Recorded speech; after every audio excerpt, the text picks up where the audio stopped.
All right, everybody, welcome to KLB Live. We're on the road to Wrestlemania, a bumpy road, I must say, but are things looking up or are things still on the way down? Yes, A well, little of A, a little of B, I would say. I would agree with you. My name is Danny. I'm joined by, as always, Brandon Draven over here, and we're going to be talking about wrestling. You want to talk about wrestling? That's redneck We, talk. we got we got sports guy 51571. Brother, I'm gonna ask sport guy something really quick before we get Oh, man. started. Is it about the Oscars? Yeah, I want him to write what he thought about the Oscars, and also he does that gimmick, bro. I can't do it. I'm old and I don't have the energy anymore. The He movie does thing? he does that gimmick, bro, where he sits there in a big old screen and watches movies for 2 straight days, all the Academy Award nominated movies. And as you know, Danny, some of these movies are not the most. They're very methodical. They You know what take I'm their saying? time. And so you need something more bombastic. You need to hit me with like a little popcorn movie in the middle of all this. And it's like I don't know how he does it, but he's been doing it for years. But anyways, What brother, what's going on? what if you had to sit in front of a screen and watch wrestling for, let's say, 12 hours? Would you be Well, I able to did it. do that? I did it on Sunday, bro. That's true. That's true. That's true. Five You and a did. half hour show. I was there live for Revolution. Shows are too long, but you know what? This was a good show though. This was a show where I think TK has to understand that he got away with something here because the show was really good. But in the future, he needs to start. You know what? He needs to start an hour earlier. That's what I would do if I was him. He needs to start an hour.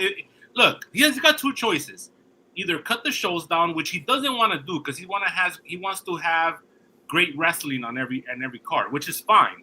If you're gonna do that, then start an hour earlier. Start at what time is it in the West Coast?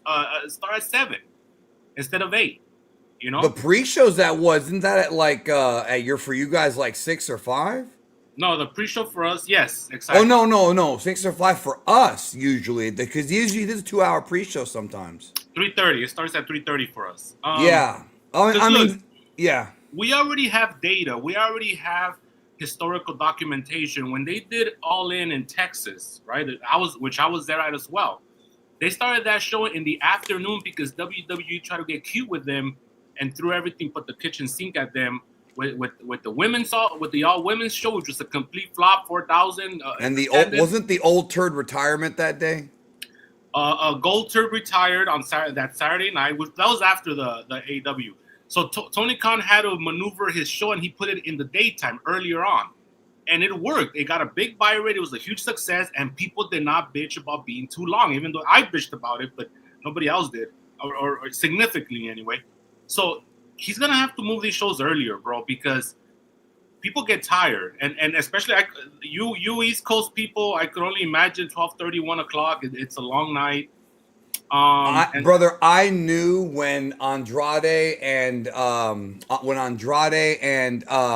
Bandito, yeah, you Jesus. got it right. No, it's Bandito, yeah. When they got in the ring at 10:45, I think they were in the ring at 10:45 p.m. and I was like, there's 4 matches left. And I said it's going to end at 12:30. And the thing is, it was on a Sunday also, and for a lot of people, that's a school/work night. So the thing about TK, man, is that he is a sicko, his own words, and he books for the sickos, the people who take the next day off of work. And the thing is, I used to do that myself. Back when I was a younger man, I would go to TNA on Sunday and I would take the next day off of work because I would spend most of Sunday screaming and hollering at the wrestling show and then wake up the next day all hoarse and shit because of the good time that I had at wrestling.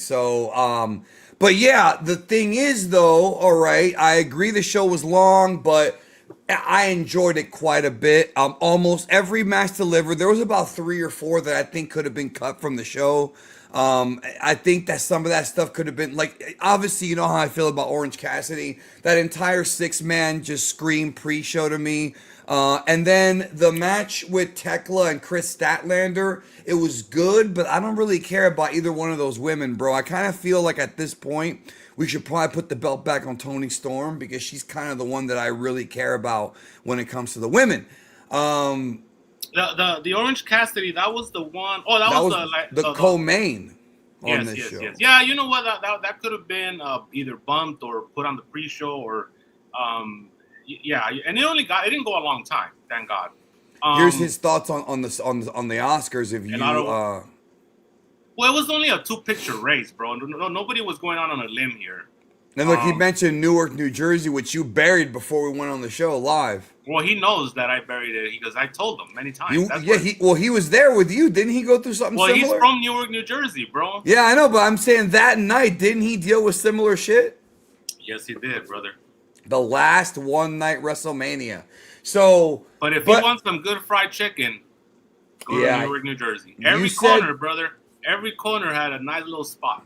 You said you said it was the best you've ever had, but there are some places in New Orleans that might compete with it. Now, I will say this though, without question, the reality of this past weekend is that once again, when it comes to if you're looking for the best bang for your buck, AEW is where it's at. AEW Dynamite. I don't really watch Collision every week. Dynamite has improved tremendously. I like that the company has shifted on focusing on guys like Hangman, MJF, Swerve. There's only a handful. They push a lot of guys, but there's a handful of guys you consider the top guys. And I think they've done a really good job of trying to balance the roster. It's still hard because there's so many people on it. But it definitely has improved. And the pay-per-view, the Young Buckaroos against FTR, that was my favorite match of the show. Those guys have wrestled 1,000 times. That match was incredible, bro. The storyline in that match. With the kids coming out, I loved it. The video package was like Pride. Yeah, exactly. No, and not only that, just having the little kids, their kids there. And then I love that spot when one of the kids is cheering up one of the Young Bucks.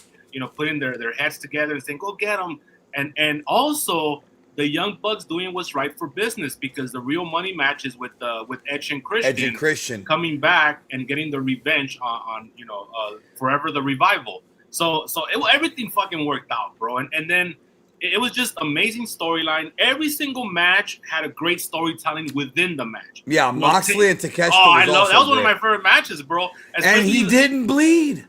No, he didn't. Well, they had to save that for the clown show that was the main event. Which I'll say, a lot of people in the building didn't like that match. I didn't like that match because it does the opposite. It actually isolates or it removes you from the mainstream because so many people get disgusted with those kind of matches that they don't want to see it. They don't want to see that. And it went 46 minutes, bro. Yeah, it was almost an hour. And it's like. What do you do? What they were screaming for fire? Like eventually you have to kill somebody on the air. It was gonna have to happen.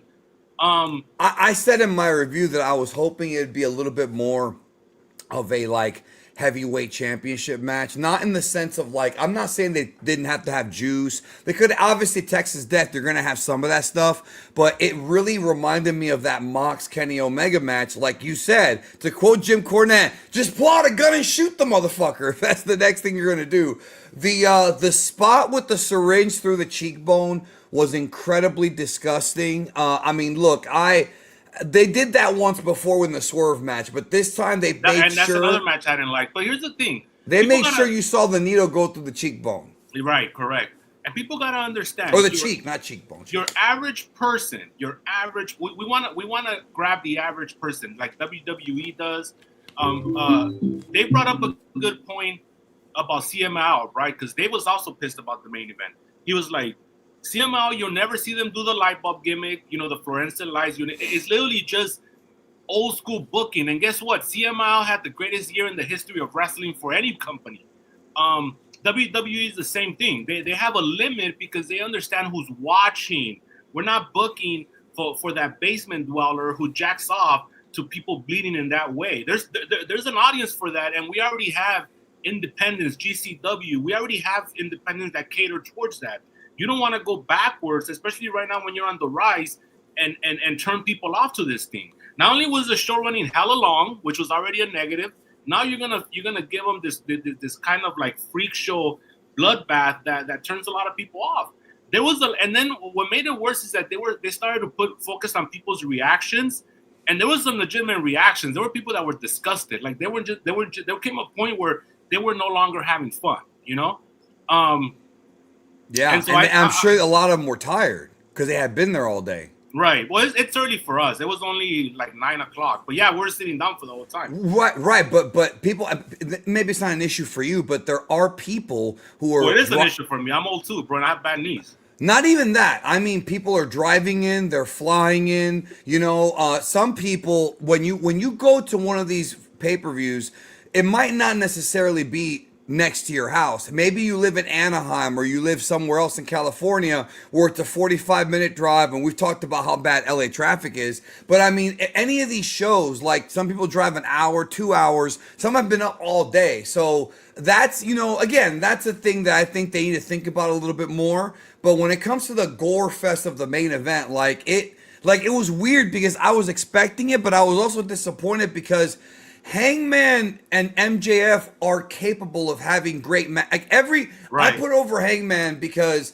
the thing about Hangman Page that blows my mind, right? This is how I feel about Hangman, is he's not in the Dave Meltzer blowjob committee. He's not on the level of like a Kenny Omega, a Will Ospreay, Okada, where everything they do is 5 stars. Mm-hmm. Meltzer never puts him in that category, and yet every pay-per-view match, I dare someone to find me a bad Hangman match. There's not a lot of them. There's very, very few. He delivers in every single match he's in. He's a very good worker. There was no need to do that. Were you shocked by the finish, though? They're doing the Cody Rhodes thing again, because I was. And that's another thing that upsets me, because they as they say in movies, right, they wrote themselves into a corner. Because, first of all, I'm glad you're putting over Hangman because he deserves it. He's a great worker. We started notice, but even as a draw, because we started notice. I say, you know, now that AEW is building this momentum, it's much like with any company, right? Everybody wants to go. Where did it start? Where did it start? Where did the Attitude Era start? Where did the whole Paul Levesque successful era from a couple years ago start? Everybody likes that start and ending, that bookend little gimmick, right? To me, the AEW turnaround, the rise, the redemption of AEW started at AEW All In 2025 last year in July, where I was at, by the way. I'm the lucky charm, by the way, because I'm at all the great shows.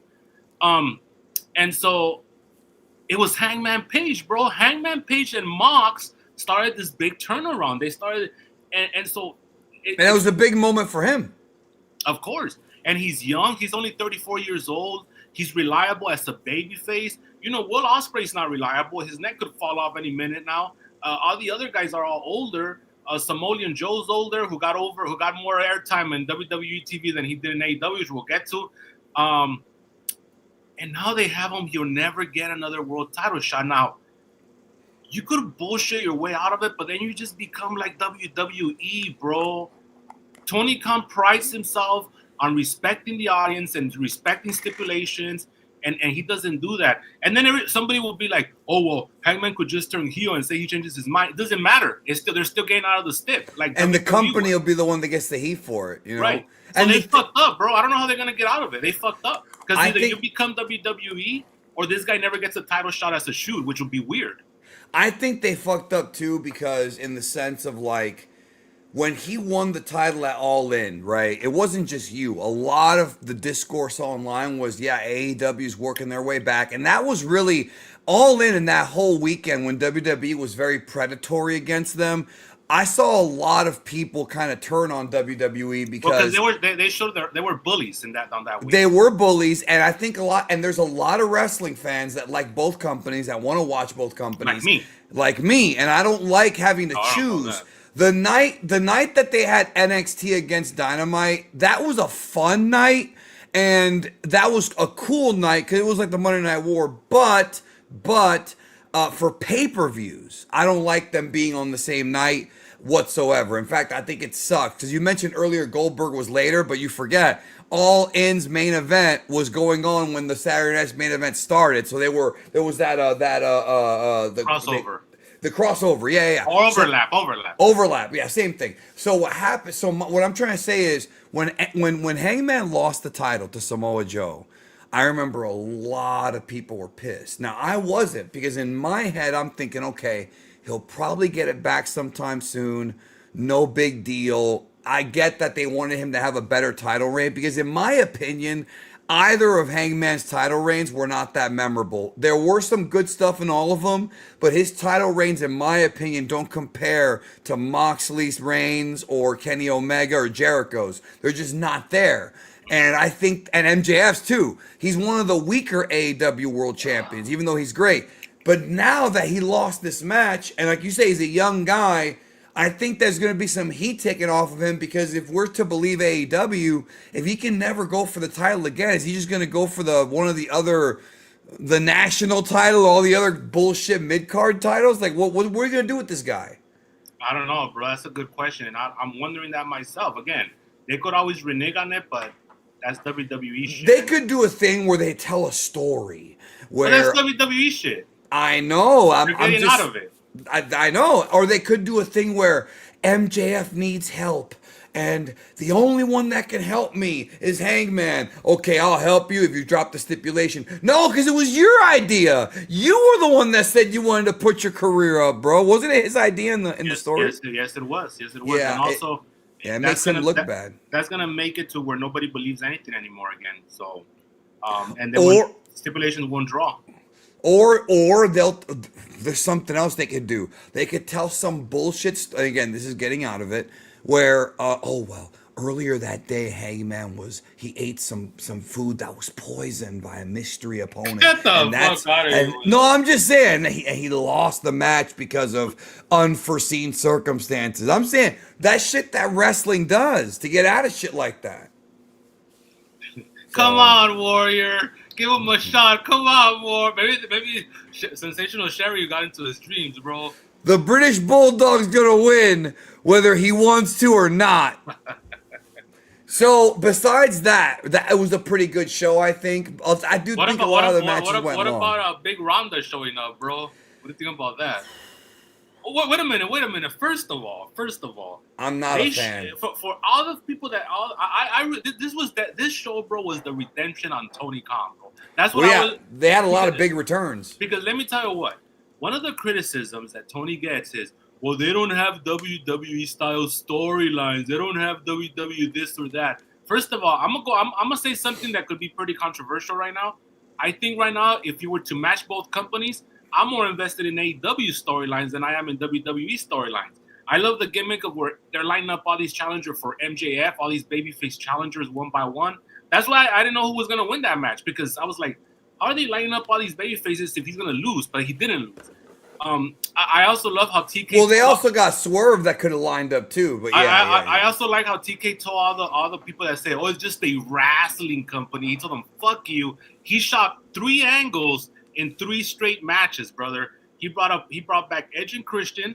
He brought in Ronda Rousey, and then he brought in Kenny Omega's and Will Ospreay and Will Ostrich. 4 big returns to build up to either Dynasty or Double or Nothing or whatever. I feel like I was watching one of those Wrestle Kingdom shows, bro. The first hour, like the show couldn't sustain, unfortunately. Like it did. The second half, it wasn't as good as the first half. But after that first hour and a half, I was like, I'm watching the best show I've ever been to in my life. With a combination of great work and great storylines. So it was better than Revolution 2 years ago. Was it 2 years ago? Last year. It was last year. I don't know, because that show delivered. That show had a great Ospreay, Kyle Fletcher cage match. Remember that one? The cage match. And I think that one also had... And they had your favorite, the Monroe bitch, blowing off with Tony Storm. That was the blow-off to their feud in that street fight.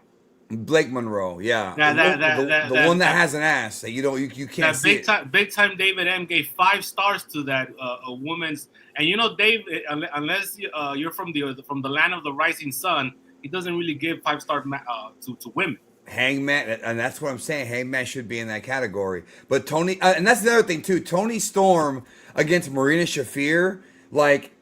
That's one of the few women's matches that didn't have a title going for it on pay-per-view, because AEW always does the women's title matches on pay-per-view, and I thought that match was more interesting than the women's title match. And that's why I think TK booked himself into a corner, because Tony Storm had beaten everybody Mercedes, Ember Moon, all of them, right? And he probably was like, okay, we got to get the belt off of her, build up somebody else, and then rebuild Tony Storm, which I understand that. That's kind of what they did with Drew and Cody. I kind of get that idea, but it just feels to me like Tony Storm is a bigger star than anybody else in that division because everything she does is interesting. So that was good. I really enjoyed also that Brody King Swerve match, bro. Swerve is another guy. My two top people in AEW that I like watching. You're into Haas's. Well, Swerve is one of them. The other one's we're Tony Storm. We're gonna get into Haas's in the territory up north in a minute. Well, speaking of Haas's, because I had an erection for that segment. Speaking of Haas's, right? Where's Bobby Lindsay at, bro? Is there a story we don't know about? Is he not jobbing anymore? Is that what? No. It's the same thing. It's the same thing that happened with Miro and Aleister Black. Oh no! Once TK goes up to them and go, yeah, yo, you guys gotta start putting some people over. They say nope, and then he stops booking them. That's what happened. What about Shelton Benjamin? Is he also in that category? No, he's not. He doesn't. He's a company guy, but he's part of that package. You know, you don't want to fuck up that package. We heard people. And so we heard people. Until Vontavious Porter, bro, he's also part of that package. That's too bad because he's really good on commentary. He's great on commentary. One of your favorites. The Atheist Muslim. That's right. Let me see. Let me think what else, bro. You know, another thing too that was pretty cool is that you could see the differences in fan bases. Like the AEW fan base is really knowledgeable when it comes to work rate and what they're looking. They're not. I'm gonna say they're sickos. But this is gonna sound fucked up. But this is not how I mean it. This is just the only way I can articulate it. They are a little smarter than WWE fans, bro. Because WWE fans fall for any stupid little shit. You know what I'm saying? I think AEW marks are like fucking like cats that where you have to earn their love, right? When you have to actually work for them to get the respect. Whereas WWE marks are like fucking dogs, bro, where they just fucking love you for just because you exist, you know? So which you remember how earlier you said that AEW doesn't do anything sports entertainment? What put a smile on my face, bro, was that Will Ospreay return where basically first of all, I had to text Christopher Daniels popped you, bro. It did because I was like, "Is that Daniels?" And he was playing the William Stryker from fucking X2 X-Men United, and fucking Will Ospreay was Logan. You know what I'm saying? When he kept having, I didn't make that connection, bro. I didn't make it to right now. That was the first thing I thought of because they had those flashbacks. You know how in the movie he's like flashing back to when Stryker was putting the adamantium in him and shit. And then here comes Will Ospreay, and I'm over here like, wow, he got a big pop, which I knew he would. But the big pop to me shows two things. Number one, the AEW audience on the internet is not necessarily the ones that attend the shows. Some of them do. But that's everything. That's everything. Right. Or that's one observation. Or two, the other one is they talk a lot of shit online, which is a lot of people. And then when they're at the shows, they kind of go into that mark mode, which there's nothing wrong with, and they have a great time and they forgive it. Because let me tell you something, brother. The amount of negative discourse I saw prior to this show, because Will Ospreay took a picture with that British guy that got nailed in the speaking out movement, I had to ask Carol, like, what the hell this was about. Because I forgot. Like, I remember, obviously we remember guys like Matt Riddle, Velveteen Dream, Joey Ryan. But you're talking about Marty Scurll. No, not Marty Scurll. That was Hangman. Yeah, that was right. Hangman. Right. Will took a picture with a different guy. I don't remember the guy's name who got canceled because he messed around with some underage girl. I really don't know. But Will Ospreay, and the reason I even knew about it, right, is because I remember I woke up, I turned on my gimmick, my computer gimmick, and it says Will Ospreay was trending, right? And I was like wondering what that was about. You know what I mean? And then I click it, and it's like everybody's shitting on him. But yet when he appeared on the show, people popped and they went crazy for it. What do you think? Do you have anything to say about this like story where he takes a picture with a guy? Like, I don't know what to even think about that. I don't either. I mean, it's that's very nuanced, bro. All these situations of people getting canceled, I don't think it's fair to comment on that because it's all very nuanced stuff. There's a lot of context that we just don't have. And of course, like on the internet, everything has to be all or nothing, right? It's a very distorted view of the world. And that's not how life works. Everything in life has nuance to it. Everything. There's nothing that's all black or all white or cut and dry. It just does. The world doesn't work like that. So I have no comment. I mean, I'm not in his shoes. I don't know how boys they are. I just don't have that information.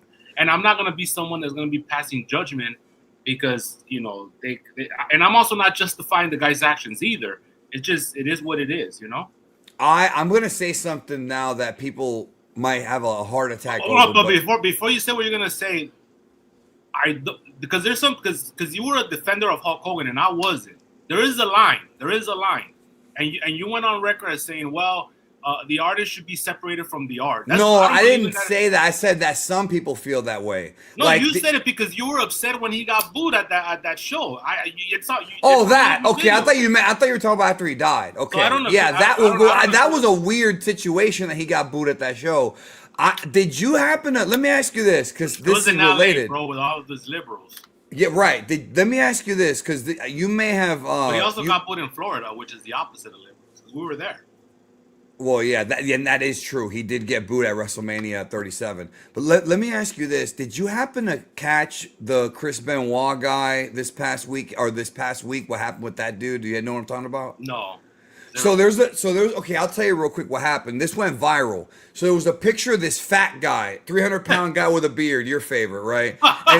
And he has a shirt that says "I'm a Chris Benoit guy," and he posts this picture of him at a WWE show with a thumbs up, and he writes, "I didn't get attacked or harassed at the show. Maybe someday he can be back in the Hall of Fame and we can forget the past." And the shit went viral because wrestling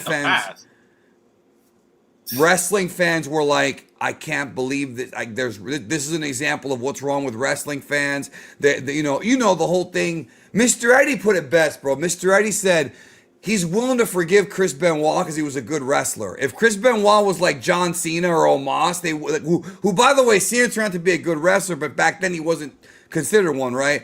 If he wasn't a great worker, you wouldn't have fans like defending him. But the reality is you can't defend what Chris Benoit did, no matter what. If you look, here's what I'm trying to say. This goes back to your point and what you were saying about me. I understand if you want to separate the art from the artist. I understand if you want to say, okay, R. Kelly's a scumbag, but he made great music. No one's going to deny that. He was a great musician. But if you're going to sit there and make believe that the guy's innocent of his crimes when he's not, then we got a problem. And this idea of this fat guy, I mean, the thing that popped me the most about the picture, bro, is somebody commented this. And this is actually something you would say. He said, he goes, the fact that there's people this desperate for attention that they're willing to do, because that was all attention getting bullshit anyways. He was like, we need to seriously have a mental health check on people who are so starved for attention that they have to do things like this. And it's true. Like the guy making that comment about Chris Benoit, like, bro, are you serious? Like, you get what I'm saying, right? No, of course. And we've talked about it many times. I mean, there's nothing at stake when you're an online character, right? Because you don't have to face the reality the next day. If the internet didn't exist, you wouldn't see these people because they would have too much to lose. You can't show up to work in your real life job and be like, I'm a Chris Benoit guy. It doesn't, because there's stakes. There's actual stakes. Your character will get dragged through the mud. People that know you will stop seeing you in a certain way. So there's actual risk in real life. In the internet, where we're all two-dimensional characters, it doesn't matter. And so the negative attention that you get is still attention, and that's what people crave. So people continuously will do dumb shit like that to get themselves quote unquote over. And the sad part of that is that they bring out other like-minded people, like from the grave and shit, So now you have a cluster of people that think that, and then they want to do something together, and it goes on and on and on, and we've been seeing that. And to add to your point about this whole thing, this is what I was going to say that might rub people the wrong way, but I'm just going to say it. Look, I understand that Marty Scurll is pretty much blacklisted from the business. I mean, let's not forget, prior to that movement, he was going to be a part of AEW. He's going to be a big star. Well, he was with the Elite. He's a member of the Elite. He's part of Cody, the Bucks, and Kenny. If you think if you think, and Hangman, if you think that they're not still friends, you're a very delusional person. There is no question that Kenny the Bucks, I'm not saying that they're BFFs, bro, but what the reality is that there's nuance to these things, and there's people, and it's like when John Cena said that he still is friends with Vince McMahon and people went nuts on the internet. They're I don't know how to explain it. I'm not trying to justify Vince McMahon or John Cena or the elite. It's just Marty Scurll may be canceled from ever being a star in the business, but that doesn't mean that his circle has given up on him, because guess what? In real life, if you care about someone and they fuck up, sometimes I don't know about that. In some cases, you're willing to help them. It just depends. It's a case by case scenario. For all we know, there's more story to all of this that never came out. I don't know. I'm just saying that everyone is so shocked that Hangman went to Cracker Barrel with fucking Marty Scurll, and I'm like, why is that shocking? They're friends. That's all I'm saying. Okay, so I'm going to add to what you said, and I don't believe in this, so everybody deserves second chances bullshit, because there is a line to that. And there is a line, but everyone's line is different, man. Exactly. So that's my point that I'm about to tell you. So it also depends on the ethics and morals of the person that has to make the decision to keep a relationship going, right? So, for example, Hangman did it. Hangman has his own morals and ethics. No judgment, because I don't know the man. And we don't even know what the real story. We don't know. Right, exactly. But we have to take the validity of the person that was the victim and all that. We always have to take them, because it's better to do. It's safer to do that, because we don't shame them, than to say, "Oh, you got to prove the guilt. This person, you got to prove to me that this person's guilty." But here's the thing. Yeah. But then we have somebody like Kenny Omega, who we know enough of a personality to know that the guy, he's like a hardcore feminist. He's a guy that advocates for like equality. He seems to be a genuinely good human being. So maybe he stopped talking to more. We don't know, right? So everybody's different. We don't know. But it always depends on the ethics and morals of the person that has to make the decision. It's not so much on the person that put themselves in that scenario. They just have to accept the consequences of everybody around them. But everybody around them has a decision to make. You know, I have my line, you have your line, we have different lines, and that's on us. We have to live with that. I don't agree with you. You agree. You have this idea that, you felt Hogan was disrespected on that Raw. That's fine. I don't think he was. I think he got what he deserved. But neither of us is right or wrong. It's just you have different morals and ethics than I do. And we have different lines. We also have different things that we put emphasis in. You know what I'm saying? It just depends. We're all different. And it's also about forgiveness. Some people are more forgiving than others. Some people aren't. And that's fine. I'm not judging. My point is that we don't... When I saw that picture of Hangman and Marty Scurll, right? The first thing I thought of was, well, yeah, they're friends. I mean, for all we know, and again, I want to make this clear. I am not justifying any of the behavior he's doing. But for all we know, Marty Scurll may have been suffering for the past few years. He may have, quote unquote, paid his due in Hangman's eyes. We don't know, and for all we know, there might be evidence out there that he didn't do what he did. Like, there's all these variables. And what I'm trying to say is, when you see a wrestler hanging out with somebody that is controversial, I don't think it should be that shocking, because, and let's actually get really, this will be the last thing before we move on to WWE. Let's get real serious about one thing. Let's hit them with the truth. This is the truth. The professional wrestling business has had characters like this for centuries. This is nothing new. In the 80s, it was arguably worse. And this idea of wrestlers not being sex pests, no, dude. And this idea of like, well, Vince McMahon might be a bad guy, but and Triple H is a good guy. Oh, but Tony Khan's a good guy. They're all carnies. I'm not saying that they're good or bad people. What I'm saying is that this is nothing new in pro wrestling. And unfortunately, and this is kind of a controversial thing because some people have quit watching wrestling because of this. Like, pro wrestling's always been carny and they've always had scoundrels, bro. It's just, but here's where things get really tricky. what form of entertainment doesn't have scoundrels? The Oscars was going on at the same time as AEW, and I kept making jokes saying, I don't know which one's more fake. Because the entertainment business is filled. Look at Harvey Weinstein. He was arguably worse than Vince. So what I'm trying to say is, I don't know if there's any form of entertainment that we can watch that doesn't have scumbags in that industry, but does that mean we just don't watch anything? I mean, even literature, bro. Not J.K. Simmons, bro. J.K. Rowling, the Harry Potter chick, she's hated by the LGBT because of her feelings on trans people. So, like, you see what I'm saying, right? Like, there's no such thing as clean entertainment. Like, is there? No. There's scumbags in everything. Yeah, that's because society enables them because they kind of pedestal them.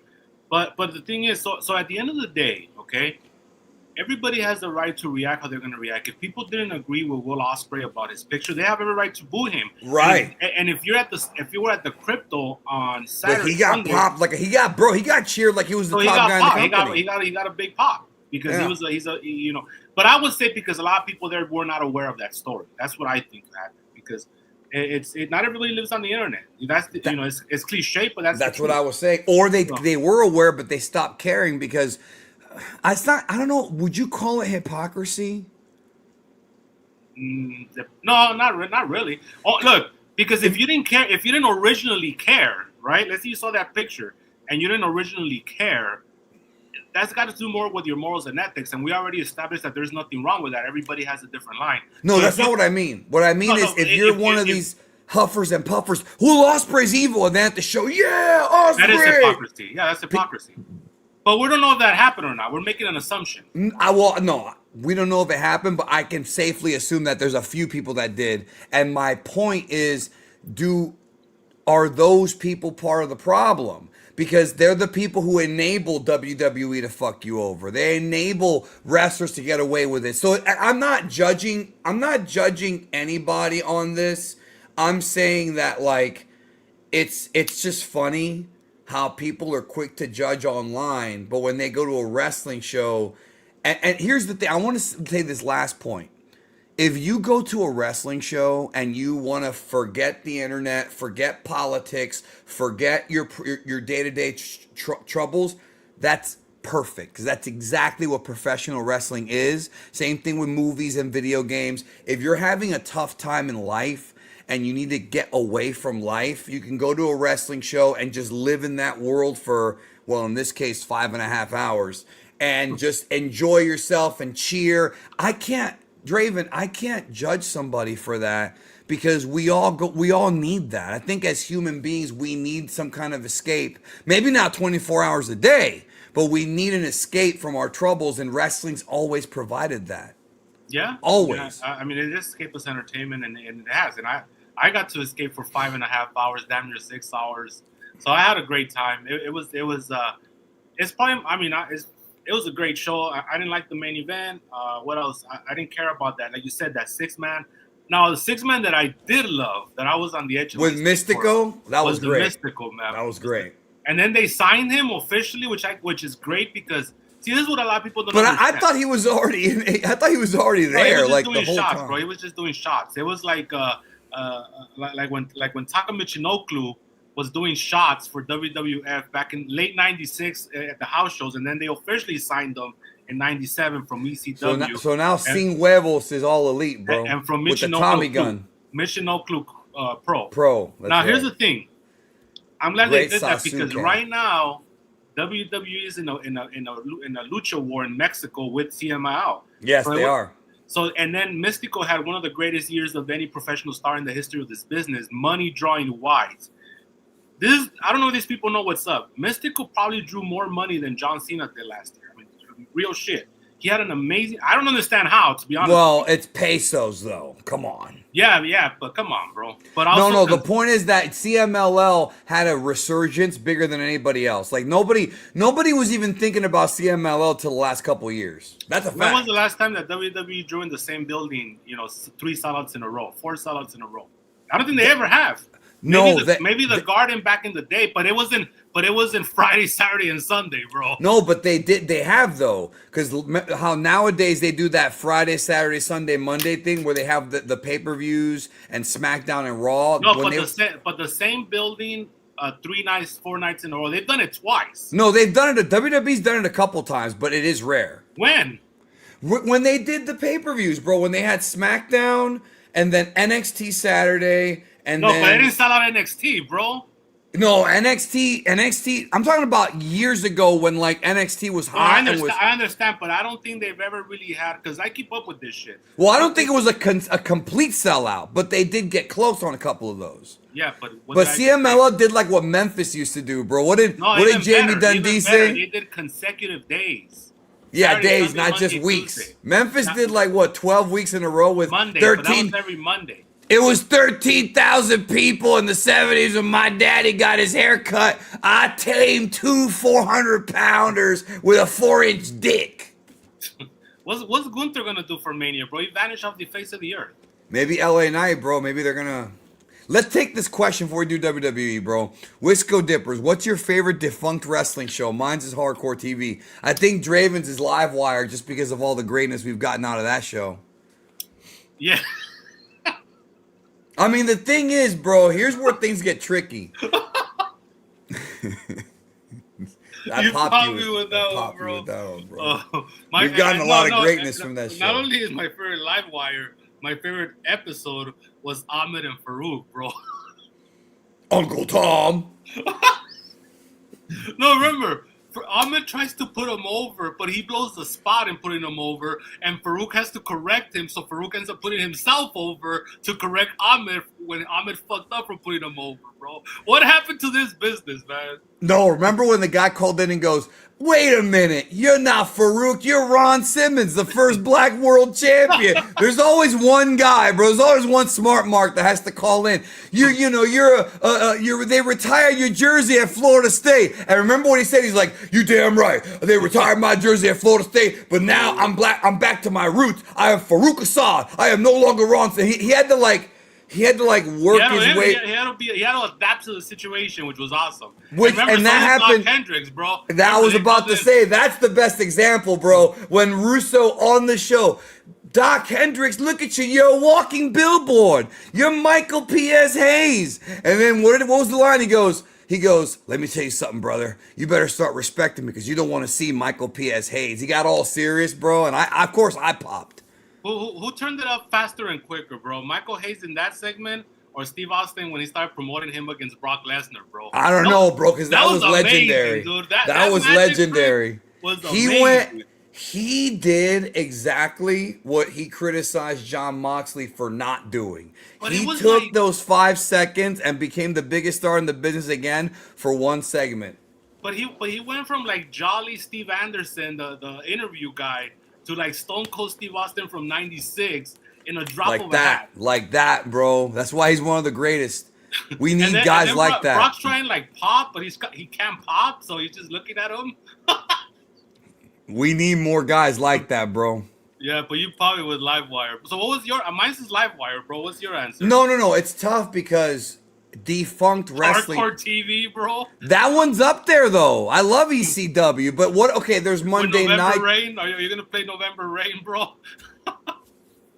No, we don't know because November Rain's about as long as that AEW pay-per-view. So I don't know about separated. No, remember he also used to play Miserello, but the Pulp Fiction theme. The Pulp Fiction promos, yes, which I have uncensored, all of them.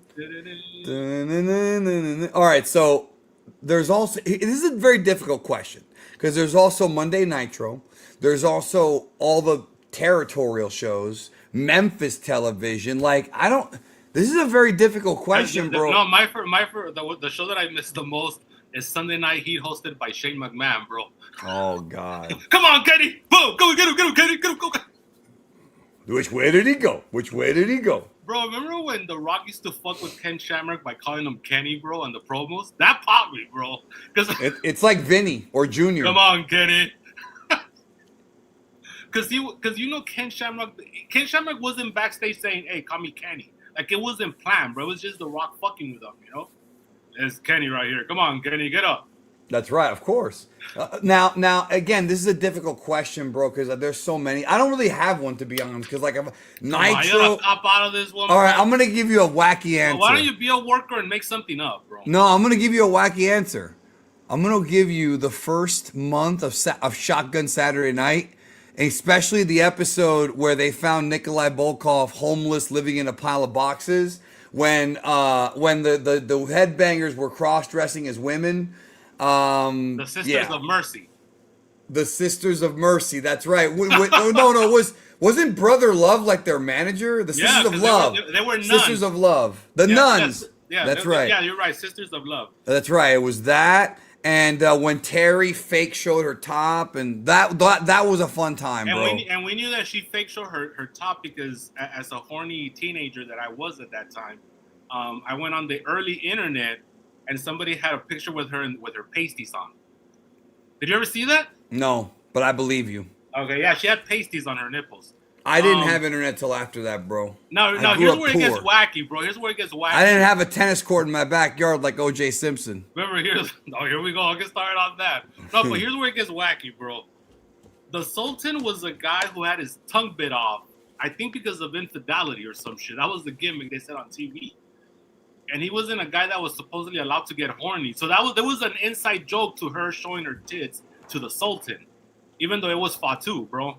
Yeah, of course. So that was wacky. And then what is that where we? No, that's not where Triple H got pedigreed in those electric stairs, right? Oh, it was. I think it was, but my favorite thing of that show, my favorite, well, not my favorite, one of my spots is when Ahmed did the pervert plunge on D'Lo on a car outside on the streets of Brooklyn. Do you remember that? Yes, I do. Bro. And the whole top of the car like bent in, bro. WWF had it. Vinny had to write a check for that one, bro. So let me think. You know what else I missed? Now I'm not gonna say that I missed when it went off the air. I was too young. I also missed primetime wrestling with the studio audience, bro.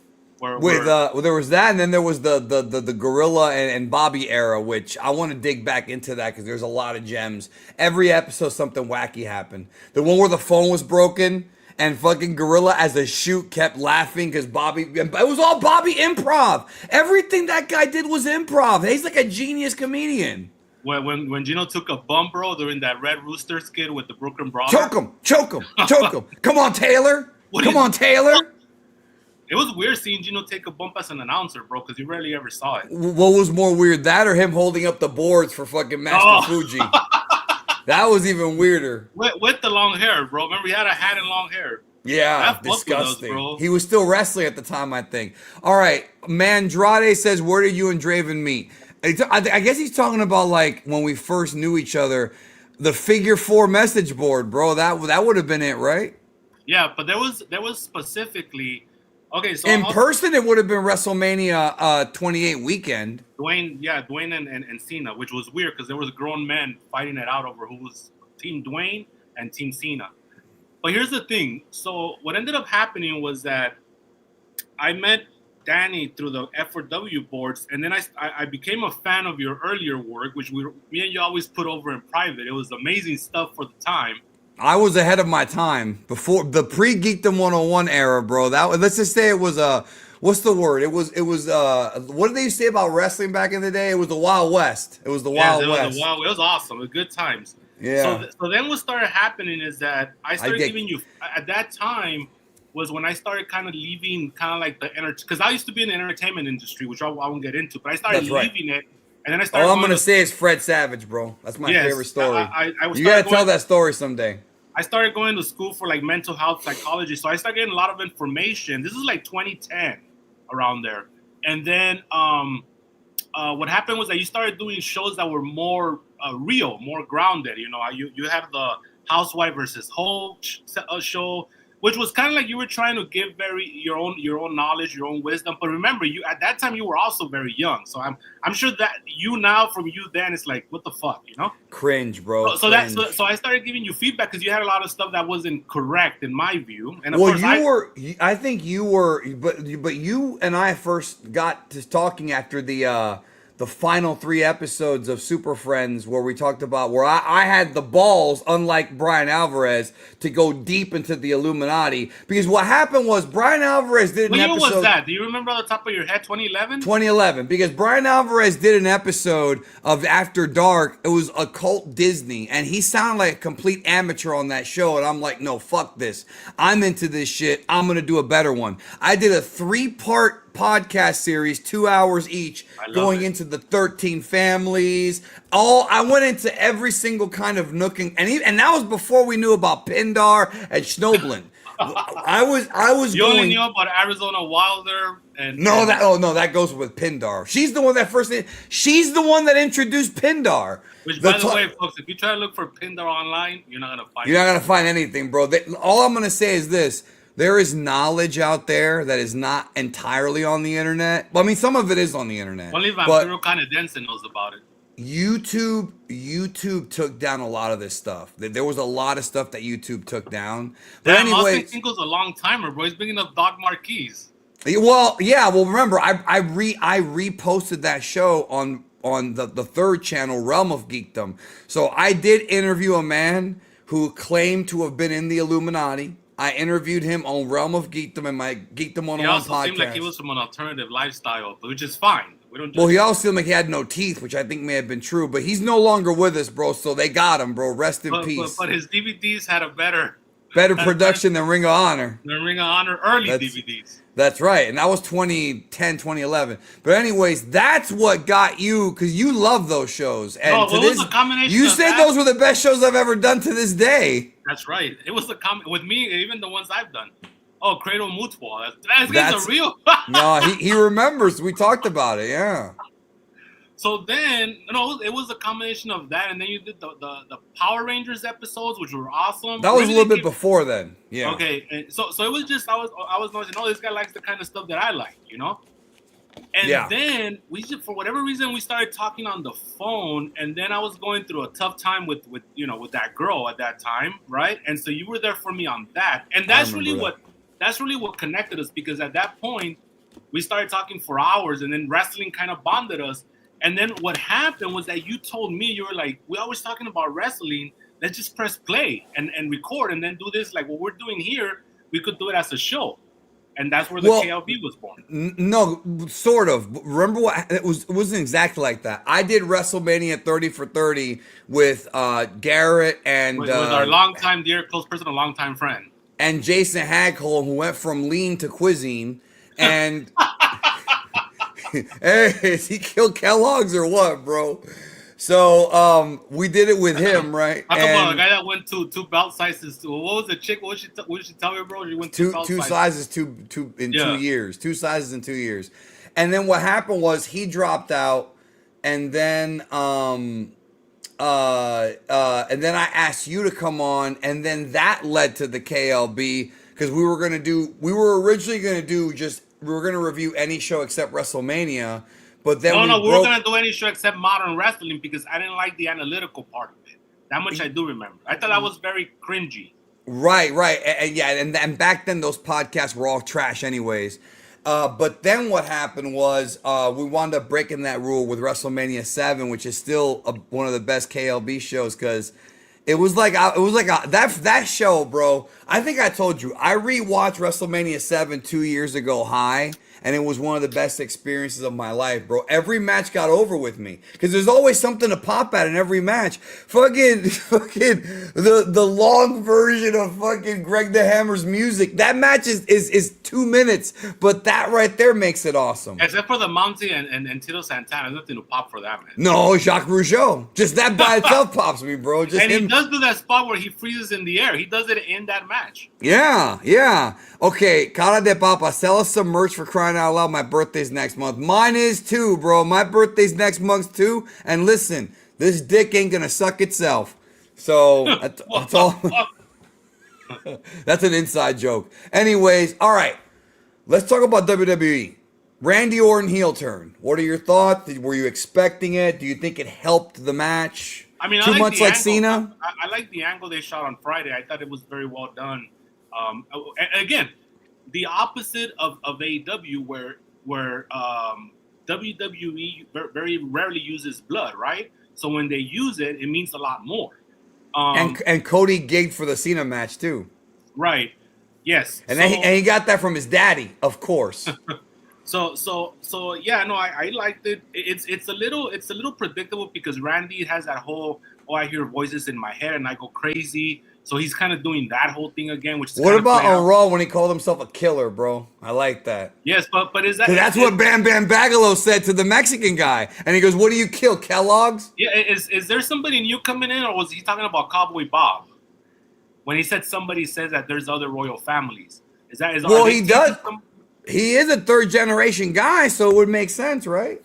Right. So, but I don't know. They seem like they were teasing somebody new because he said somebody's been talking to What if they bring back Ted DiBiase Jr., who's also gotten up 2 sizes in 2 years, but bro? He's about to do the Mountie gimmick from SummerSlam '91, bro.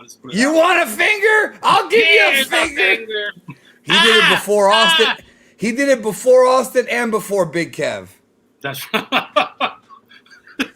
so we'll see. No, it was cool though. I mean, but here's the thing, bro. That means that Cody's not gonna go heel. That means that at WrestleMania he's gonna get booed and it's gonna be awkward. So you think that they're gonna boo him? I have a feeling they were gonna boo him. I think WWE knows that too. Yeah, because Randy Orton has that cool guy vibe now. They're not gonna boo Randy no more, no matter what he does. Right, he's got the legend status. Right. So what they should have done is they should have done Cody heel and Randy babyface. And it seems from early on, I know they still got 4 weeks, but it seems from early on they're actually not gonna go back and talk about Dynasty or I mean Legacy. I mean, it seems like Legacy. They're not gonna talk about that because it wouldn't make sense with a babyface Cody. I mean, I guess it could, but because my whole thing is this is what I'm hoping for. Instead of them going with the played out, I hear voices in my head and I go crazy, which is fucking unoriginal. You don't think it's Randy Orton's jealous because they could? That's what I want him. Yeah, I want them. Oh, to you go want that? That? Okay, yes. Okay. That's also been done a lot. But it's better than the whole. I just go crazy because I'm Randy Orton. Which it seems like that's where they're going right now. But the thing is, I would like for them to say, you know what? I want him to throw the line. I taught you everything I know. But no, I taught you everything you know. But not everything I know. I know. I love that line, bro. Yeah. So I want them to go back to that, like the whole legacy thing and how Randy Orton's jealous because he's seen time pass by and now it's Cody's. That's what I want. Whether or not they'll go that route, I don't know. I think they're gonna go the Cody. Randy's just crazy and he needs the belt. You know. What if they go the route, and this is kind of played out, of when when Drew McIntyre took me out and when Kevin Owens took me out, you didn't call me. I was in the hospital. Nobody called me. You know how they've done that before? The only thing is that they did that with Kevin. When that happened with that's what prompted the Randy Orton feud because Randy didn't check on him, remember? So they just did that like less than a year ago or a year ago. A year ago, yeah. And that's what I'm saying. I do think that they're going to play up they had to play up the legacy thing because that's Cody and Teddy turned money. Every time you see the money. I used to like that song, bro. That was a good theme, yeah. But Ted and Cody turning on Randy, so Cody already turned on him, when was that? 10 years ago or whatever, 15 years ago. No, I was like almost 20, bro. Isn't that hard to believe? 2010. It was 2010. Yeah, 15 years ago. Jesus Christ. they could play That's that around the time I met you, around that time. Yeah, a little bit before. Yeah, a little bit before then. So they could go that route, but I mean, like you said, I do think that Randy's probably gonna get cheered. But this seems a little almost too much like too close to last year's show though, right? Because they tried to say that Cena was also Cody's mentor, how he drove him around and shit. That's right. I don't know. Yeah, and then Cody's like 40 years old already, so the whole thing that he's like a kid is kind of getting weird at this point. I think he's kind of stale, bro, and I've been saying that since August. I think he's stale. And that's why they should have gone with the Cody heel turn, bro. It would have been fresh. Randy's already gonna get cheered. People love him already, and it would have given the psychology of the match at WrestleMania a new spin. Instead, now because everybody respects Randy, and me and you find him wacky, which means we kind of like. See, I don't really like him as a wrestler. You know that. He shouldn't be at the top of the card at all. But I get a kick out of him, he's wacky in the I don't give a fuck way. So he's going to be getting a lot of cheers. Cody's going to be getting booed. It's gonna be a weird dynamic. But they shouldn't. They know that though. They I know. think Of course they know. I think they have something up their sleeve because they know that this is gonna happen. It's not gonna catch them by surprise. So I feel like I don't know. We'll see. We'll see what happens. But yeah, there's still 4 weeks of build up, so they still have a long way to go. The one thing that I don't want them to do, and they kind of haven't done it with this feud, is the Roman Reigns and Punk thing, which we're going to talk about here in a minute. But I don't want it to be 4 weeks of them talking back and forth like what it was with Cena and Randy. I want to see some kind of physicality. We already saw the angle where Randy laid out Cody. That's fine. Maybe Cody will come back and maybe not lay him out, but, get a couple punches in. You don't want to lay him out before Mania. But I don't know. It could be. I don't know, man. I'm with you in that I've been saying that Cody is stale. What I'm worried about is that this is turning into very much like Cody and AEW, where there was a time where Cody was getting booed in 2021 after the feud he had with that British boxer guy. I forgot his name already. Was being trained by AJ Styles now. Yeah, well, who isn't? And that, like, I think Cody is going to resist going heel. And I understand, remember, he didn't do it in AEW. He wound up jumping ship to WWE. He became the top babyface in WWE. But now it seems like, and I'm not even saying Dwayne was right, because I disagree with Dwayne. Last year was not the time to turn Cody. This year it is. And I feel like he doesn't want to do it, and he's going to resist it. And I think that's going to hurt him now more than it would have in AEW. Yeah, we'll see how it plays out, man. But right now, he's going to have to at some point, though. Like, he's going to have to. I think he's ready for it. I don't know why it wasn't in this feud, but it's going to be a weird dynamic. Yeah, Anthony Ogogo, bro. That's right. Remember the episode? I have an idea. Remember the episode of Super Mario Brothers where Captain Lou had to deal with the fortune teller, Madam Ogogo? Madam Ogogo! Anyways, what's your idea? So they start they'll start SmackDown, right? They'll start SmackDown, cold open, and then Cody Rhodes has a day off and he's talking to Byron Saxton. All right, I'm gonna see you later. They do that, and then Cody grabs his gear, his little, the gimmick that they drag, that little suitcase or whatever. Yeah. So he starts dragging it and he's walking, and then he's going. And then he starts looking around, and then he smells his little gimmick, bro, the briefcase. Randy, and he just slams it, bro. And no, but they gotta do that gimmick, bro. They gotta do that gimmick where Cody walks away because he knows what just happened, and then Byron is in the background and he's doing this, like, what happened? And then he just smells the suitcase, and then he just goes. And he goes, he took a Trump. Nah, they can't do that, bro. No, now they can't. Back then they could. Bro. They're in the cabinet.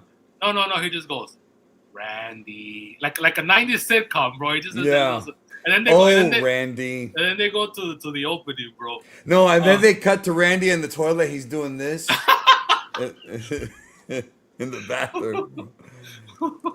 But see, what happened to the business? Yeah, bro? but the opening's gonna be the 2003 opening. That everybody, I love that one, bro. Yeah, with Kurt Angle sweating. I love it, bro. Well, he's always sweating, bro. And Tori Wilson, 2003 Tori Wilson to be exact. Kurt Angle's always sweating, and he always have the 1,000-mile stare. Remember? Yeah, he's in beady eyes, bro. The beady eyes. They used to call it being shell shocked back in the day, even though that's not a term we use anymore. So here's something what they could also do. So Randy's in the ring, and he's talking about how much he loves his life and his wife, because he's always putting her over on social. And he should, because he's pretty and she's got nice assets. Well, Brandy comes out and says, I didn't say it was open mic night, bitch. And Randy DDTs her and then gives her a kiss on the lips, bro. I thought he's gonna punt her head off, bro. No, he's gonna give her the kiss, bro. No, what about if she tries to get him to sign up to Heels, bro? Remember Heels? Oh my God! Of course. Tell them what Heels was, bro. The ones that don't know. I think doesn't it still exist? It's just as bad as the Wow Factor, to be honest with you. You did that to pop yourself, bro. Because nobody remembers the Wow Factor. I don't care. I remember. So here's the thing. Heels was this little program that AEW had where they were trying to get females to kind of join a women's fan club. Yes, it was a women's fan club. But you had Nyla Rose in there, which caused a lot of people, which confused a lot of wrestling fans. So here's I'm gonna refrain from a comment from that because I don't get us in trouble. But here's the deal. That's what happened, though. I remember the controversy. But you know what's also sad, bro, is that a lot of men, a lot of quote unquote men, try to also sign up for that, bro. Either of course. Either to try to pick up these computer school graduates, or because they you pop. I popped you. You popped yourself. You said computer school graduates, or Kellogg's killers, or they just feel like they need to be part of that conversation. But anyways, that was heels. That was a little thing that hopefully I think it flopped, bro. So she's gonna come on. She's gonna try to get Randy to sign up for heels, right? And then Randy's gonna go, you see that hot mama over there, and he's gonna point out at his wife at the audience with her big tits. That's where I'm a heel every night of the week. And he's gonna wink at her, bro. See, that would pop me. Give us the book, bro. Give us the book right now, bro. That would pop me, I don't care about Alexandra York or whatever that bitch is called that just got promoted, bro. And the Jesse James Armstrong quit, bro. Well, you were happy. You were happy for that, bro. Look at the DQs, bro. There's less of them. There's actually less DQs now. We're getting about 2 a week. Well, it's only been a couple weeks. Let's see, because okay, so let me ask you this then. I know it's early. It's still too soon. I don't care about the show. Well, no, who wins between Cody and Randy Orton? Who wins? Who should win? Because it's like, I don't want, like, okay, it's more interesting if Randy wins, because then we have Cody chasing, but at the same time, Cody would then be like, what, 2-3 at WrestleMania or something like that? Like, like recent Cody. Like, I don't know. Like, what do you think? I think Randy Orton wins because there's more to do if Randy wins. You could have Cody chase. Okay, if Cody wins, where do you go? It's over. Randy's got to go to the back of the line. Now you need to come up for something for the spring, you know? Well, there is something they can do, but I had this idea because I was thinking lawyers and people involved, bro. No, there's something they could do that I think would be interesting. And so they have the match. You have Randy Orton say, if I don't win, I never get a title shot as long as I No, we're not doing that, bro. We're not making that amateur mistake. So what I would do, or not what I would do, because I'm not saying I would do this, but this is something they could do. Have Cody win, but not like with Crossroads. Have him win with a small package. He out wrestles Randy, whatever.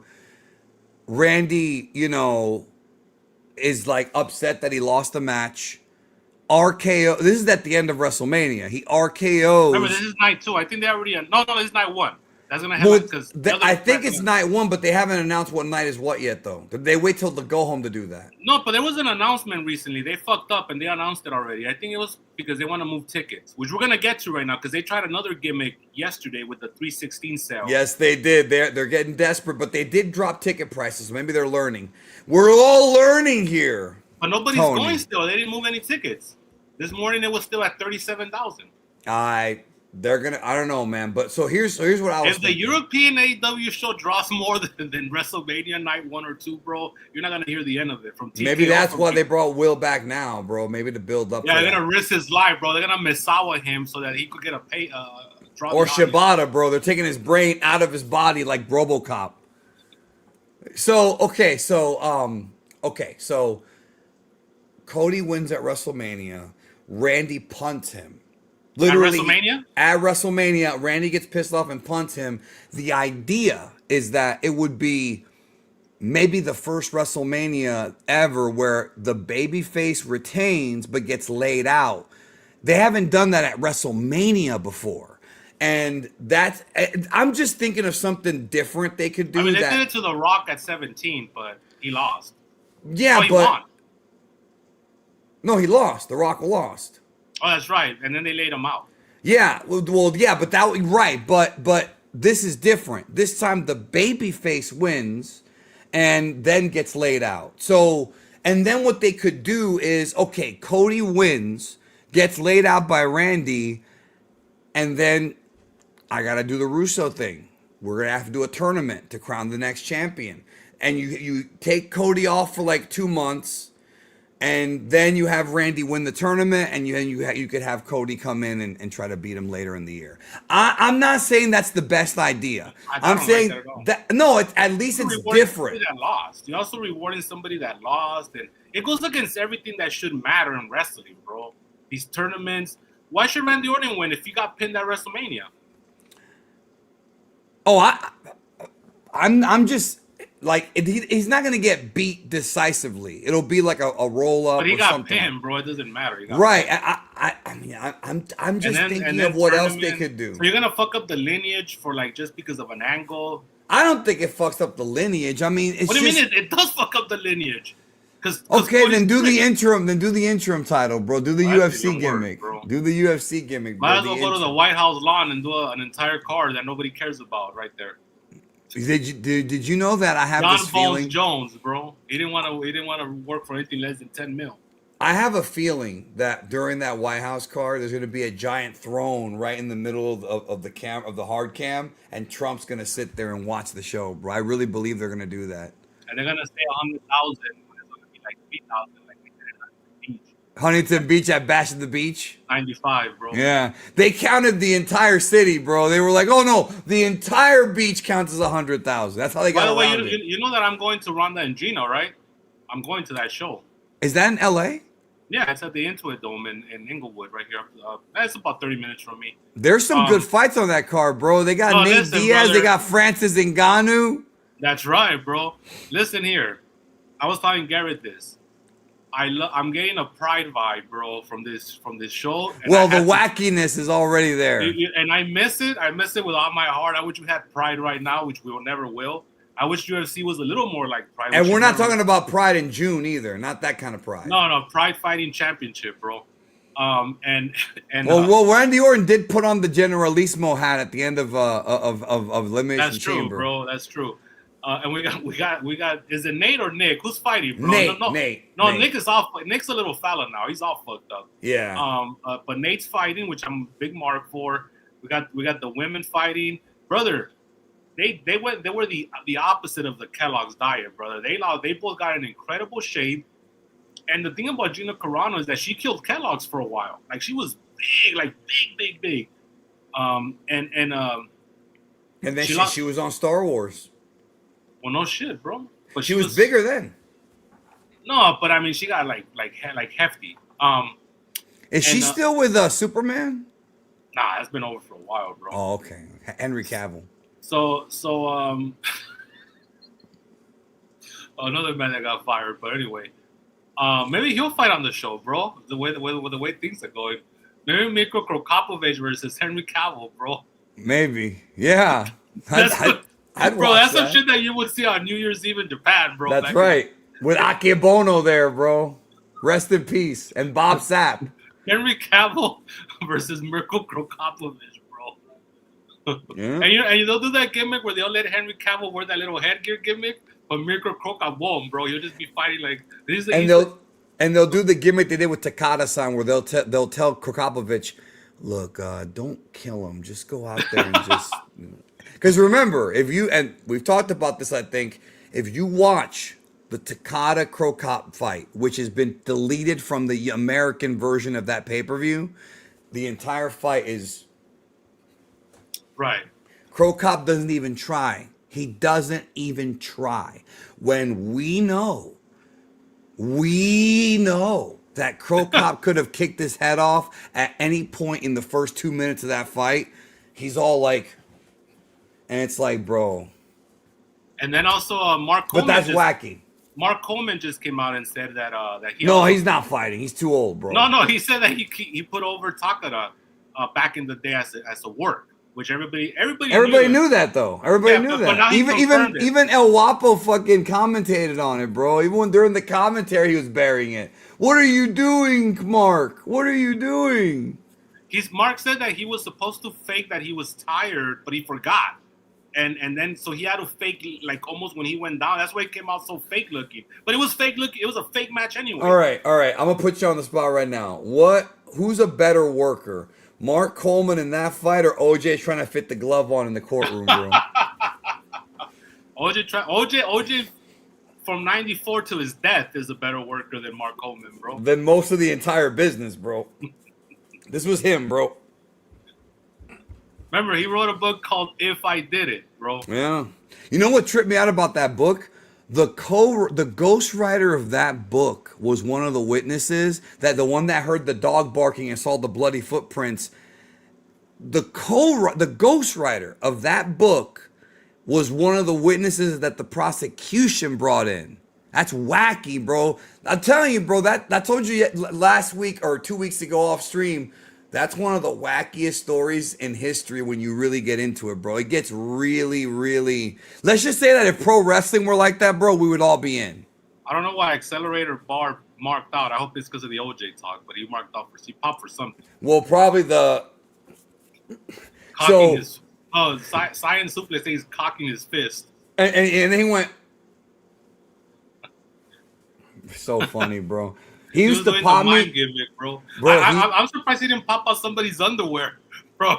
When I was standing, he was doing all the mind gimmicks, bro. No, the one that I'm surprised about is Johnny Cochran didn't bust out a saxophone and start playing jazz for the for the audience, bro. Koopa. I think Herman Stevens got a lot from him, bro.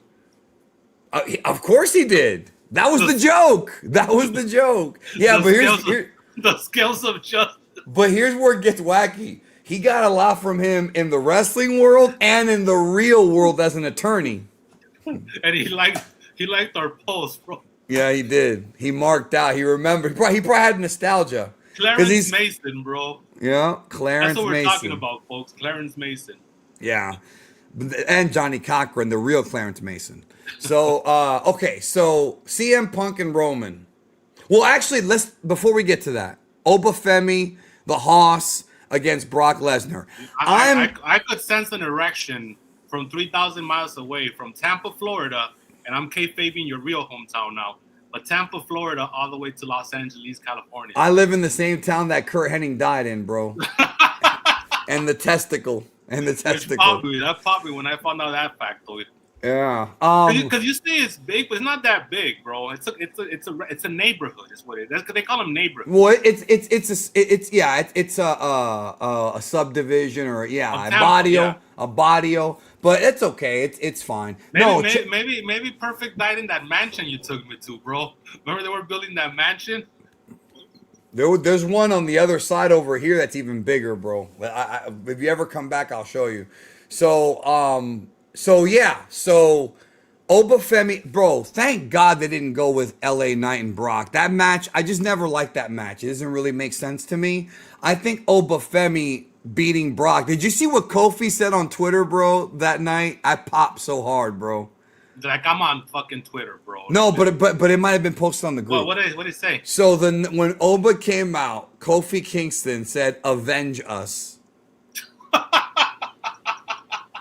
That did pop me, bro. That popped me right there. Bro, everybody was popping when we saw that. Me and the wrestling people. No, unfortunately, it wasn't Kit Wilson like I predicted on this show. It was actually Seth Rollins. And then it was, Kit Wilson should come out during the Randy Orton segment, bro, and tell Randy's wife that she's lucky, and then he gets RKO'd. No. He looks at Randy and goes, "I could be a friend to you." And then he gets RKO'd. Yeah, but I think he's wrestling in Jelly Roll at the Wrestlemania. So. Well, I know where I'll be during that one, bro. Right in the commode. So, anyways, no, I'm excited for it. And again, we know the finish to this match, right? We already know it. I hope that. Well, if it's the right finish, which I think it will be. The promo that I'll cut, bro. If Brock Lesnar in any way, shape, or form wins this match. Because they got something with Oba right now. He's getting the Goldberg chance. He seems like he's unstoppable. He's young and new. He's young. This is the right guy. I feel like you only get one Brock Lesnar squash. And this is it right here, bro. I want a squash. In a perfect world. Yeah, no, I told everybody it's not going to be more than 6 minutes. It can't be. but I want maybe 3 minutes. No, but I don't want Brock Lesnar to slip on a banana peel. We both know how the workers, how the carnies put people over. Are you saying, okay, here's what I think you're saying. Brock goes in there, does the German, gets up, and then Oba gets up behind him and does the classic, the classic camera angle, turns around, he picks him up, Brock reverses F5, Brock gets up, does this, then Oba again is behind him. So we're doing the Friday the 13th Jason Voorhees gimmick with Oba, where every time that Brock hits an F5, Oba just gets right back up. It's the reverse of the SummerSlam John Cena match, and it ends with Oba beating Brock. I will say this though, bro. I don't know about Oba's finisher, bro, that power bomb. Like, I like it, but it seems like for Brock, it needs to be like, maybe he does 3 of them. Like, really kills him. Like a mark, bro. No, I don't. I'm just. Do you want to put him over or not?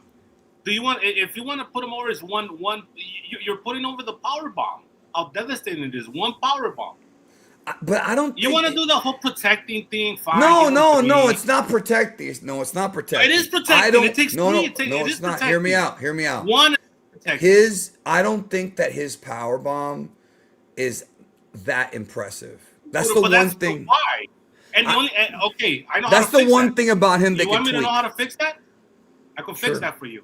Have Brock get pinned after 1, and then in the next match, you're gonna see how impressive it is. I don't understand why it's not. It's a power bomb, bro. Like, it's. I don't know, man. The way that he does the last right style. He does the last right style. That's pretty cool. He gives you a wedgie while he does it. It just doesn't seem all that interesting. That's all. But I mean, listen. I think he needs another finisher. That's all I'm saying. Bro, I'm not gonna get what I want. I want a 3-minute squash. I want 1 power bomb. You create a superstar in one night. We both know there's gonna be politics involved. So if he's gonna do 3 power bombs, fine. I'm okay with it. As long as he doesn't lose. As long as he doesn't lose, correct. No, and I also don't want a fucking 15-minute match because they're gonna expose both guys. You don't want that either. I don't think they should do a 15-minute match. Because then you're gonna expose Oba. You don't want. But do you have Oba kick out of the F5? Because I think he should kick out at 1. Yeah, I would. He needs to kick. Here's what they have to do. Bro, do you want him to do the Goldberg backflip, bro? Brother, if he pops that one out, I'll jump out of my TV. And if he pops that one out, bro, I'll forgive him for the power bomb. Because even Goldberg only did it like once or twice in his career. He did it to Dally, bro. To Dally. Yeah, but it looked cool when he did it, bro. He's a big dude. Yeah. Well, now if they're gonna do the Goldberg backflip, then they might as well bring back fucking what's his name, bro? Now I'm forgetting his fucking name. Jerry Flynn, bro, to have a match with. It should be Jerry. That would be cool, though. No, that would. Hey, but okay. I think Oba should kick out of the F5 at 1. I agree with you. At 1. Yes. It has to be. It needs to be the reverse of SummerSlam. Not as long, but like Brock hits him with a lot of shit, and Oba keeps kicking out. That's what I would do if I was booking. I agree with you. That's fine. They could have done this with Keith Lee years ago. By the way, where's he been? I don't know, bro. Nobody can be injured this long, bro. No, I think he's just gone from the business. I mean, he hasn't wrestled in years at this point. Is he still collecting a check from Bearcat Wright or whatever they call him? Is he still collecting a check from Tony Khan? Probably not. I don't think so. So okay, so no, yeah. But remember, he had like some heart defect. Remember, he had COVID, and he almost had the Bray Wyatt thing happen to him, and then he had to go out for a long time. But that was before AEW. Yeah, it was. So then maybe that shit came back, and then he got gray all of a sudden from like day to night. Everything went gray, and I don't think that's what happened. I think he was dyeing his beard for a while. He was already gray, and he was just dyeing it. It was like Bischoff, bro, when they cut his hair, went from black to gray in the same silver. That's right. So okay. So for WrestleMania, all right. I agree with you about Oba. Oba wins, gets the W. Right. Okay. Bro, I'm gonna be so fucking happy, bro, when that happens. And here's the thing, bro. Let's say it how it is. In professional wrestling, that's when some of the things that the younger marks don't know. A good worker is not one that wins, is not one that loses, it's not even really one that really knows how to work. A good worker understands how to put over the entire performance. And by that I mean A great example of that is Brock Lesnar at that Royal Rumble where he got thrown out by Drew McIntyre. I was about to say, Brock knows how to put people over. But not just in a pinfall. Yeah, and he's not a guy like who's a politician like as much as some other guys are. He is willing to lose. Yes, but my only concern now is that I think he notices that the big paydays are about to come to an end, and he might try to protect that a little bit. We'll see. Yeah, but he's leaving. He's retiring in SummerSlam. That's what they say. But he signed a 1-year deal. He came back at SummerSlam last year. I think Vinny was the one that would get hard for him, bro. Not Paul, not so much. Vinny's the one that. Vinny would protect him, yeah, and he would protect him, which I understand. Like I understand, but not at this age anymore, dude. Like he's starting to look old. No, and he's still a big monster. You can get mileage out of him as an attraction. Yeah, he shouldn't. At his age, he shouldn't be carrying that frame around. But that's on him, whatever. I mean, yeah, it's on him. But yeah, Oba should win, and then Brock should ride off into the sunset until SummerSlam when he puts over Gunther. And the Gunther match will be different. I don't think Gunther has to squash Brock. I think they could have more of a competitive match. But Oba needs to squash him because Oba, it would just, like you said, if it goes 10 minutes, it's a little bit. No, he's gone 10 minutes before. He's got to be in there with a good worker, though. No. I know he has. Brock is great, and Oba can be great, Brock. too. No, I don't want. No, I thought you meant Oba versus Gunther later on. No. Brock versus Gunther at SummerSlam. That should be longer. I'm talking about Oba versus Brock should be like we said, four. Yeah, right. It could be like the Goldberg. All action. The Goldberg match from 2017 WrestleMania. Right. But I'm saying the Survivor Series one was shorter, not that one. The WrestleMania one. Yeah. So there's that, and then the Gunther match with Brock. I'm saying that doesn't have to be 4 minutes. That can be a little bit longer, and it should be because it's his last match. If Paul's playing his cards right, bro, he could have.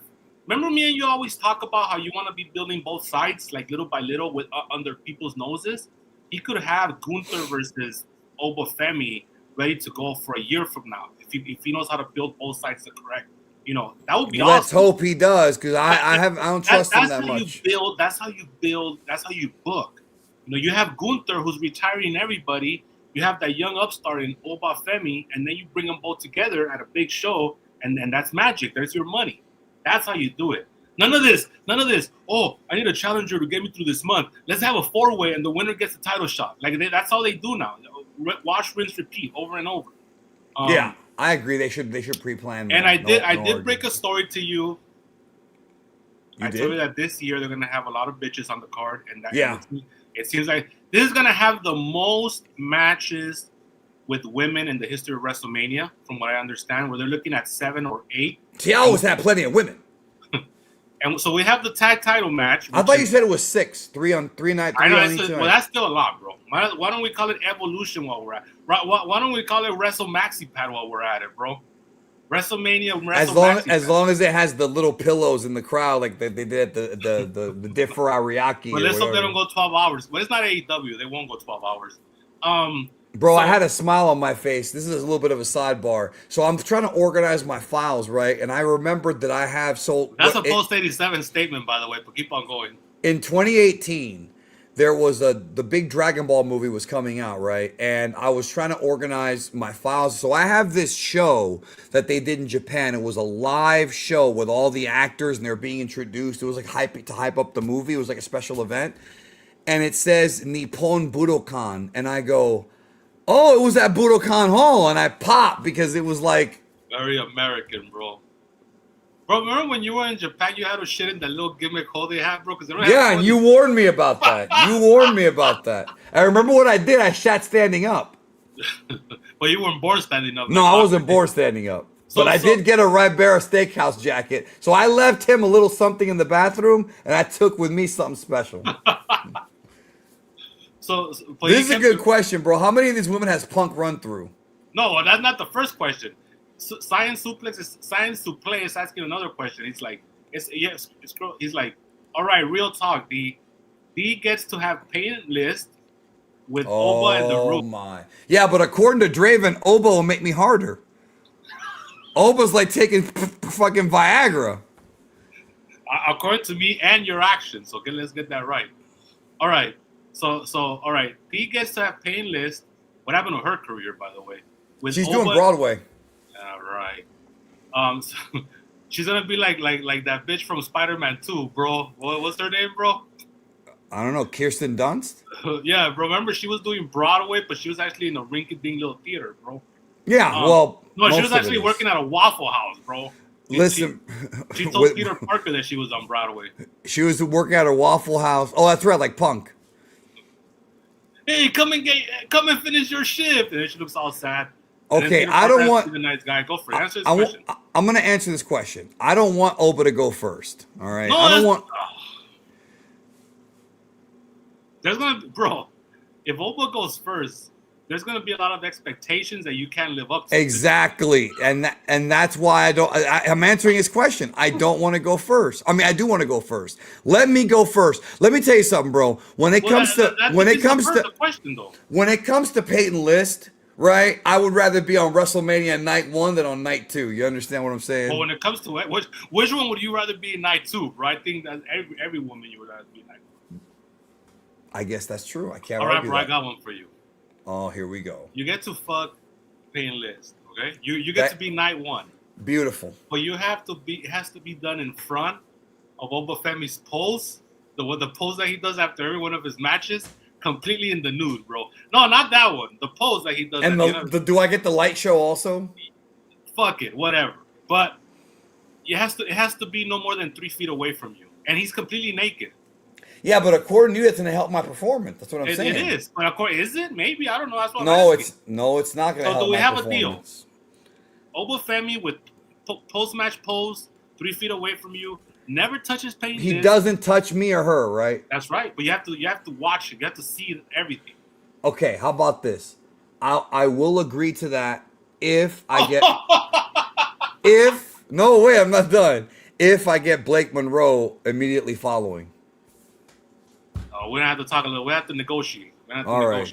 NXT, bro. NXT. But you know what? I'm gonna be the one pounding. I'm gonna be the one pounding my chest, bro. And then Oba's gonna keep on telling you, I don't care who you are. I don't care who you are. That's all he's gonna keep on telling you. But like you told Brock on Monday. As long as now there's an extra layer to this that I would. Can I suggest something? While I'm there with Peyton List and Oba's 3 feet in front of me, can I have that jungle sound effect that plays when he comes out? Boom, boom, boom, boom, boom, boom, boom. The Wakanda gimmick? Okay. Yeah. I want to have the drummers, bro. Ooga, ooga, ooga, cha cha. No, the part where he goes. That's Reservoir Dogs. Bro. I know. Yes, it is, bro. Let's get a taco. Ooga, ooga, ooga. Bite off his finger, little one. Let's say every word. Real cinephile, folks. I said Reservoir Dogs. I didn't say Guardians of the Galaxy. You didn't say. That's right. And it's like when you say lime in the coconut. That's Reservoir Dogs, bro. Stuck in the middle with you. Well, that's the only Reservoir Dogs. That's never come on in any other movie. Yeah. But, no. Ooga.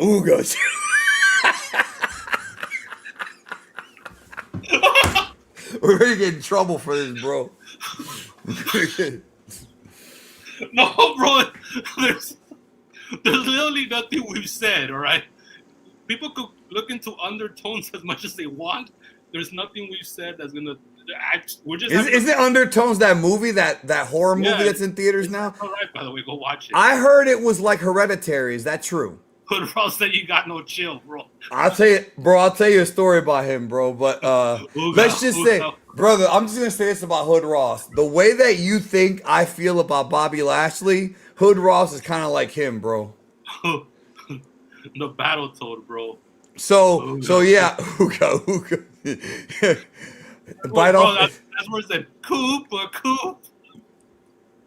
I don't know what's worse, bro. You're mean. How am I mean? Ooga.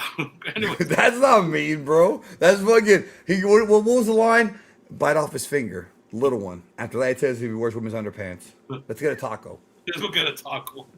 Remember that chick right there, right here on my dick.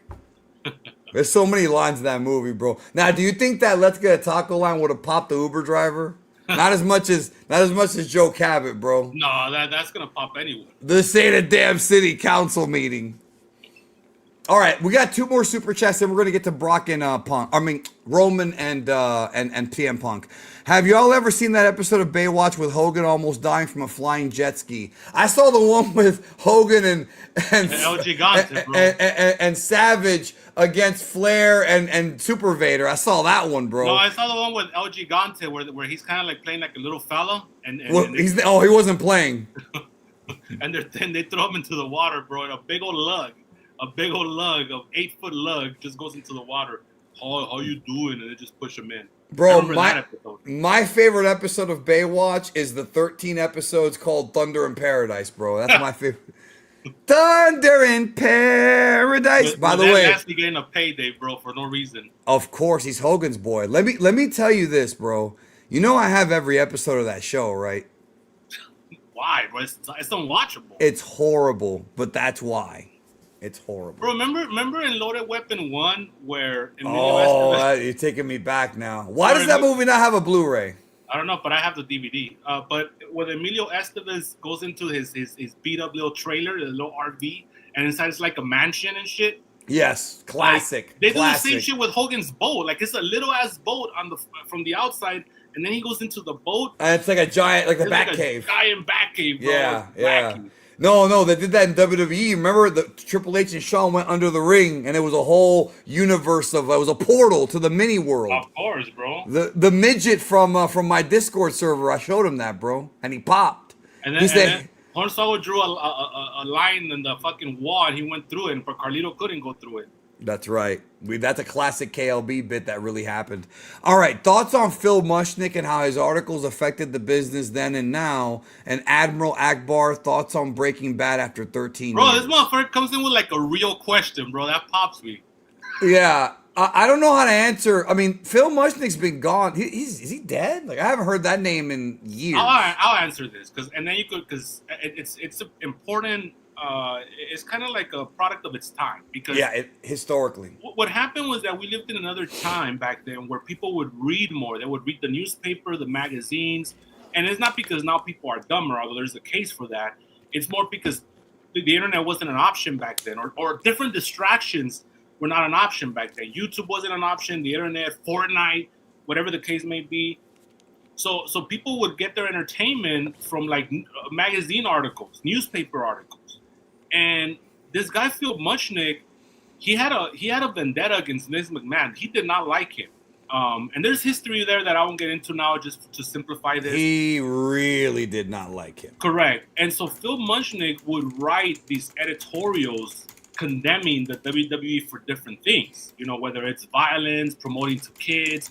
And this was before the Attitude Era, by the way. So he was already kind of latching on to a lot of things where kids were getting to see things that they shouldn't be seen at a certain time. It was just a different time. For some of our younger viewers that don't really understand, it's a different time where there was a more restrictive, I would dare say it was a more conservative time in our culture where parents were more involved and there was more restrictions on kids.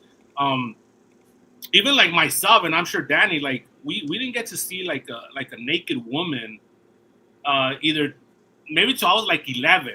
Yeah. Like, the closest I came was Terminator 1 when Linda Hamilton sleeps with fucking Kyle Reese. That was the first naked woman. Don't remind me about fuck Kyle Reese, bro. The beta. The beta. So fell in love with a picture. So then, so Phil Mushnick would write this article saying, oh, the parents are doing this, the parents are, and so that would get heat with the sponsors. So Vince had to constantly talk to the sponsors to prove to them that he wasn't showing anything that wasn't PG-13 at that time. Later on, when the Attitude Era started, it became a little more difficult to defend, and they were always going back and forth to the point where Vince was like, fuck this guy. So he started doing his own responses on different articles, kind of burying Phil Mushnick as a retaliation. So they kind of went back and forth for years. And then the last I heard was when the PTC, the Parents Whatever. Parent-Teacher Council. Parent-Teacher Council. Which led to the right to censor. Right, bro, with Steven Richards. Biggest push of his career. When they got involved, Phil Mushnick kind of like wrote their coattails, and he kind of joined them and unified with them against Vince McMahon, the WWE. And that was kind of the last I heard of him. Then kind of like the world changed, and then Phil Mushnick got older, and then Vince got older, and then they just kind of never feuded again. I think Phil Mushnick's biggest, like, he wrote an article when Pillman died that pissed off everybody in the business because Pillman was I know Pillman worked a lot of people, but he was very well liked by everyone, like in ECW, WCW, and WWF. Everybody loved Pillman. And do you remember that? How he wrote that article and pissed off pretty much the entire. That was when, like, I actually think I remember, bro. Maybe. Okay, let me know if I'm Mandela affecting this. But wasn't there a comment made sometime on WCW about Phil Mushnick? And somebody in WCW actually was like, yeah, fuck that guy. It was not with the F word, but like it was almost like the only time WWF and WCW saw eye to eye was with Phil Mushnick, like almost like they were in the same like they were bonded by the business. Wasn't there a comment like either Shivani or Dusty or somebody made a comment about him when he dropped that article? It was either about Pillman or Louis Spicolli, bro. Am I Mandela? No, I think it was Louis Spicolli. No, you're right.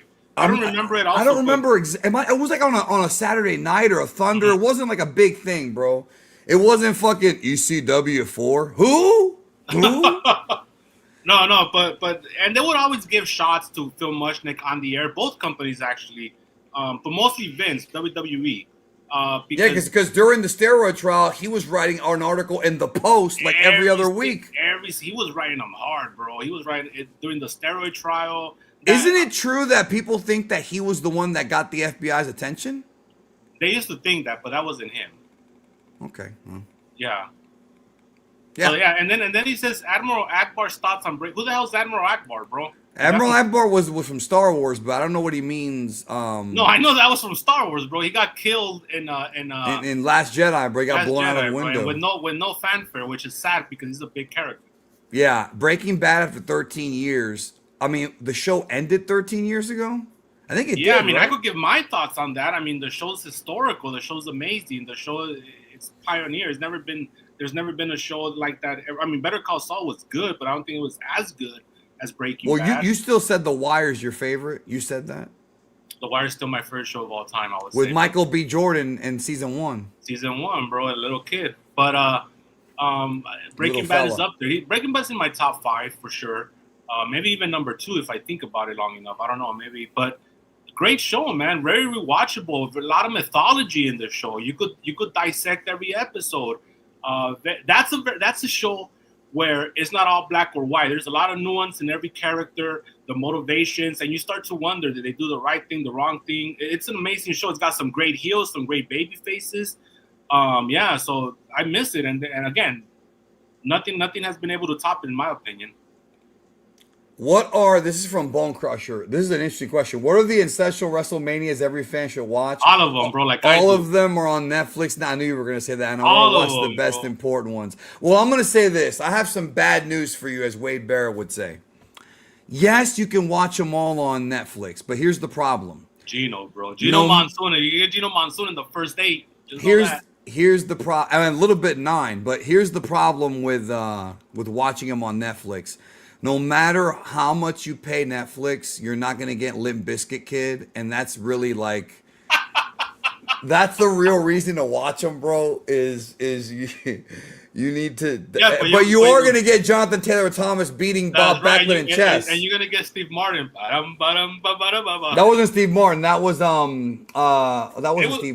It was Steve Martin. Steve Allen, yeah. And completely bombing on his commentary with Jimmy Snuka versus Rick Rude to the point that Gino and Jesse just ignore him. And you're going to get Don't Blow No Smoke in My Face, Mr. Downey. You're going to get that. Oh, I love that. Not everybody hates it. I love it. I'm in the minority. And I love it. I think you should watch them all. But now as I see a lot of people review that segment, especially at that time, I could see why people hated that whole, because it did go on forever, bro. But I love it because I'm a fan of all those 3 guys, bro. I'm a fan of Bruce as Brother Love. I'm a fan of Roddy Toombs being wacky, and I'm a fan of Warren Downey Jr. So it worked for me. Something else you're not gonna get, and this is a deep cut.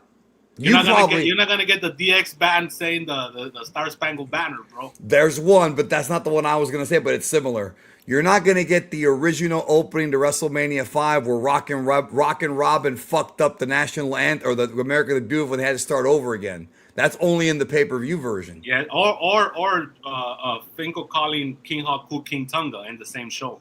And that's right, bro. And you're not gonna get you're not gonna get the infamous debate about fake baseball with Vince McMahon and George Steinbrenner at WrestleMania 7. I'm just saying you're not gonna get it. You're not gonna get it. But bro. You are gonna get. You are gonna get Gurr, yeah, and you are gonna get Lou Ferrigno eating crackers, and you're gonna get Greg the Hammer's theme, and you are gonna get 2 weeks away from the Snickers bars. Yeah. Yeah, bro, that's what I'm saying. You can't skip any WrestleMania because they all have something. They all have that, bro. But why are these all the first 10 WrestleMania? Bob Uecker, you're not gonna get Bob Uecker 2 years in a row, bro. You're not gonna get the fake Bill Clinton at WrestleMania 10, bro. Talking to the IRS. You should raise taxes, Mr. Clinton. No, you're not gonna get. I'm gonna be the leader. No, I'm the leader. You're not gonna get that. I captain. Yeah, I captain. That's right, I captain. And that's the guy that Punk was gonna bury his son next to.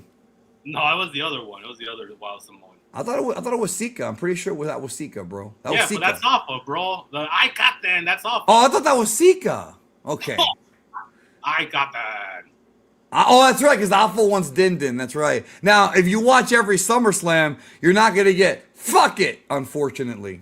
But if you watch every Survivor Series, you're going to get Bam Bam Bigelow's Pyro and the Secret Service helping the fake Bill Clinton.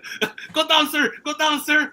That's right. That's right. Wow, you unlocked a memory. You're not going to get Tammy Lynn Sitch, bro, on his lap and Bill Clinton saying, I'm going to come to the White House and I'll show you some cabinet positions. You're not going to get, what is that right there? It's a case.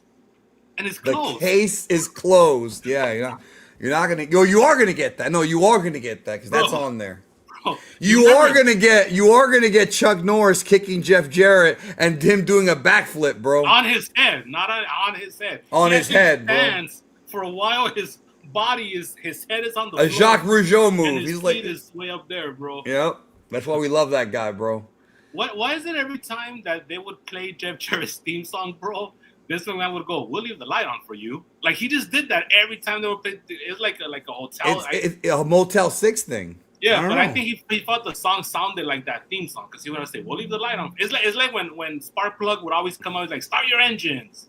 You know what he is gonna get if he watches every Royal Rumble? You're gonna get Ted DiBiase saying, I'm 7 foot tall too, McMahon. When I sit on my wallet, you're gonna get that. And you're gonna get him saying, you know, McMahon, someday you might work for me. And then Vince going, that's a laugh.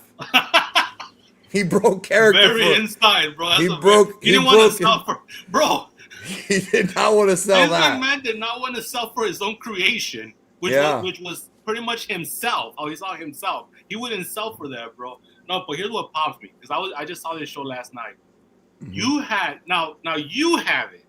You have an entire explanation to the Undertaker versus Undertaker feud that was never said on television. That's pretty cool, bro. Yeah, remember how DiBiase had a demon, but like. Well, that's because Taker called him a demon. He's like, I don't know what. No, because remember Percy's like, I don't know what demon he conjured up, but that's not the Undertaker. No, but the thing is, where it gets deep is that DiBiase was fucking with like spirits he shouldn't be fucking. Bro, Austin Kinkle's right. You're not gonna get Steiner saying, "Give me a fucking mic" on the Netflix version. He's right. You're not gonna get that pay-per-view version only. Give me a fucking mic. But yeah. So DiBiase was fucking around with the occult, bro. With Aquarius. See, that's the kind of stuff they never said on TV. It was like, but here's what I've always asked you because they never said.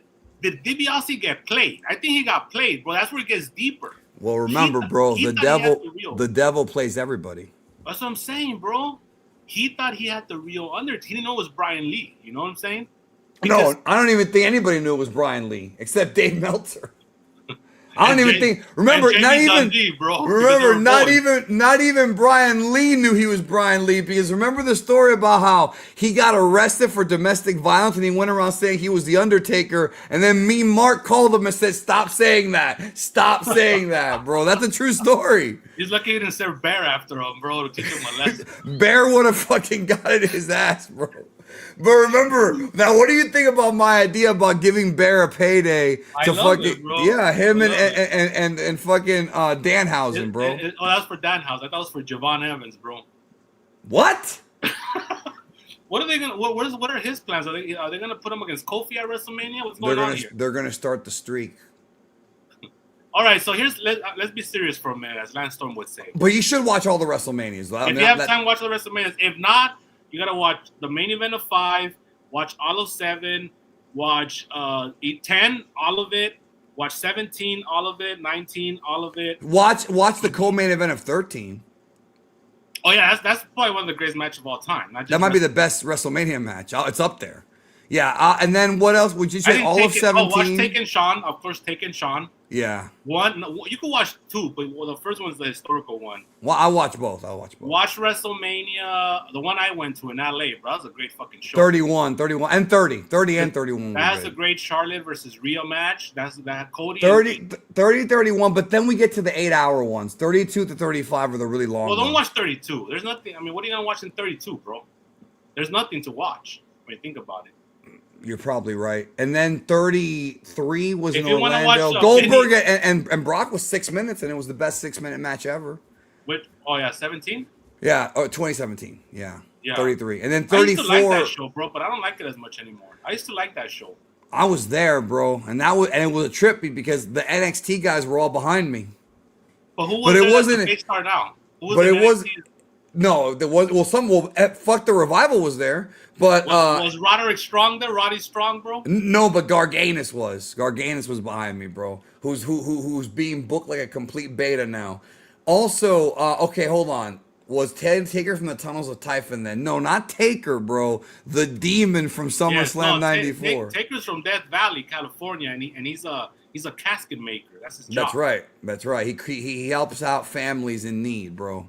Yes. Or when you piss him off, he'll make a casket for you, and he'll throw your ass in there. And he'll bury you in it. But you'll come back to life probably at some point. Oh yeah. And Percy there.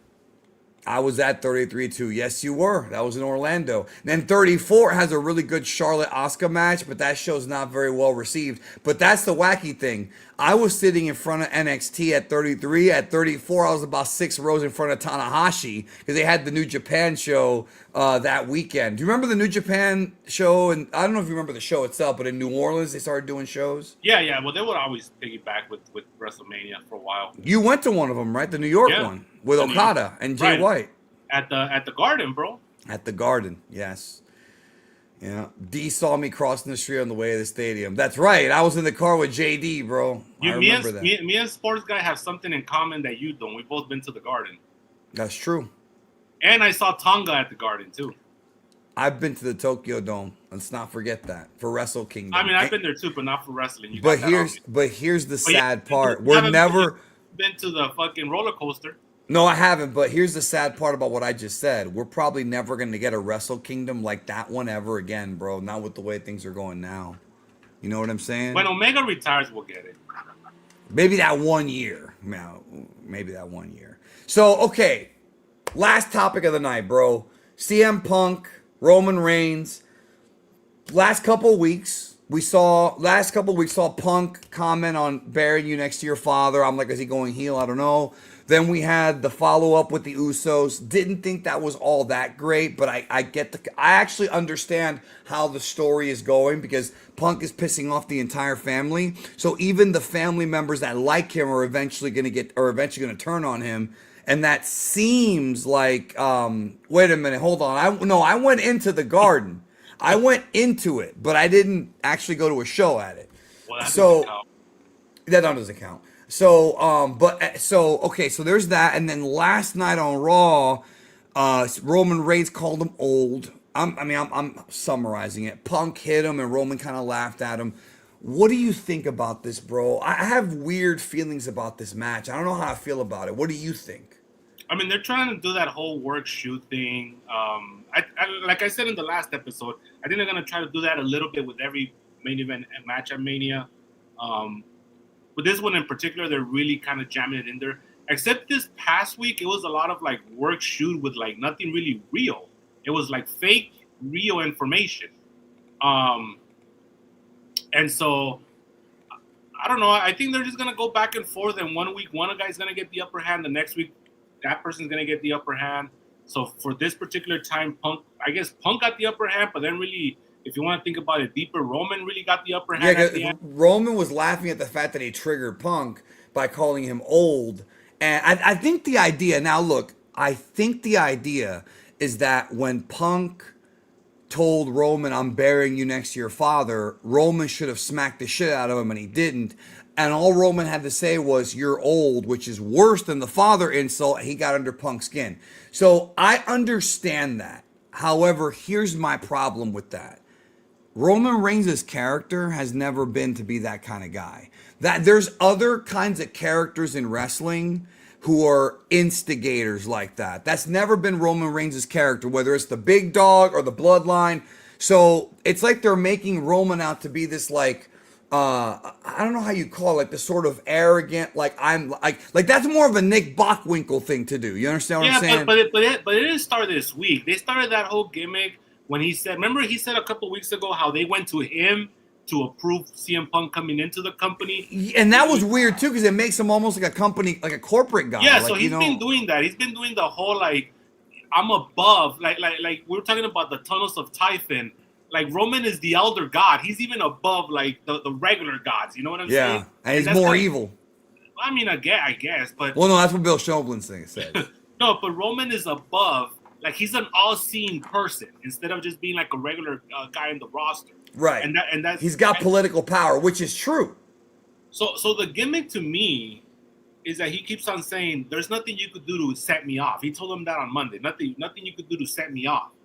But yet, I think the big payoff in the promo battles is gonna be when Punk finally says something that really makes Roman Reigns angry.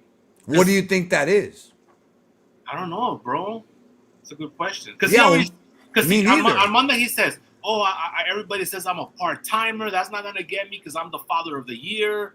It's the same thing over and over. That's not gonna get under my skin." Well, I actually like that for Roman because it shows that he doesn't let shit get to him. But yeah, the idea should be that eventually Punk will get. Well, yeah, and then Roman won this week's battle because he got to Punk, and that's why he was laughing at the end because it doesn't matter that he suckered him with the microphone. He still won. At the end of the day, Roman is gonna heal from his little lump. He's gonna go to bed good, whereas Punk is gonna be thinking about I'm old, and I like that. I just don't know. I like it too. I thought it was good. I just don't know if Roman's character, like, you know what I mean? Like I was thinking, like, is this something that the Roman Reigns character would do? That's what I was. But we also have to remember that the Bloodline Roman was that fake bravado because he had so much backup. Like I know he was. And Punk brought that up. So in essence, that Roman that we saw for the last 4 years was a big bully. Like he could say, of course he was tough because he had a whole bloodline behind him.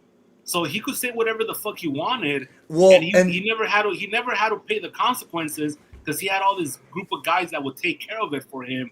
Now that he's a baby face, he's got to reach out and do different other strategies. So to me, it's more of an evolution than it is. Yeah, but there's another layer to this, though, and that's the fact that when CM Punk mentioned Sika and started to say things about the family, CM Punk is inadvertently turning Jimmy and Jey Uso to get to be cool with Roman again, which we saw last night. So CM Punk is almost like creating, like he's almost mending the fences of the bloodline, maybe creating his own undoing. You know what I'm saying? That would be good writing if that's what's happening. That's like some deep shit.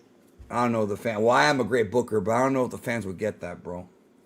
Well, why aren't you giving? No, but that's not you doing that. You're just putting it together. So don't give yourself too much credit. Well, I am still a great booker, but yeah, booker of the year, bro. You're like 50-50. No, I'm a great booker, bro. Did he say hooker? Bro, come on, bro. The guy that's booking is gonna call himself a great booking. That's very self-serving, bro. You've had some horrible angles here. I'll never forget that lawyer one, bro. Brother, how many angles have I had that didn't get over? Exactly. No, Exactly. you didn't let me answer. No. I already know exactly. You have to think. That means I'm a great booker, bro. Yeah, my brain's a computer, bro. It's gotta think. I have other You things say to hooker? Oh, that's ND right there. Your brain being a computer's the ND. CM Punk return in AEW was a horrible idea. Who booked the Prince of Darkness match, bro? No, that was one, brother. Even a broken clock is right twice a day. Come on, man. So, anyways, okay. Look, he thinks I'm a great booker. In this situation, okay, it's not you booking it; it's you putting it together. That's like me saying, like, "Oh, I found fucking The Godfather Part 2. I found the symbolism in that. I'm a great fucking writer." No, I'm not a great writer. I just put it together. Like, No. But I'm saying I don't know if they're gonna do that. But I'm saying, and that's why I said if they do, that'll be cool. Yeah, like, right. That'll be good. Right. And it seems like they might. That CM Punk and his own hubris, because as we know, CM Punk is a very conceited, hubris man. That he is. And who's the heel in this though, or are they doing that Shades of Grey? They're doing that Shades of Grey, bro. You know how that goes. Yeah.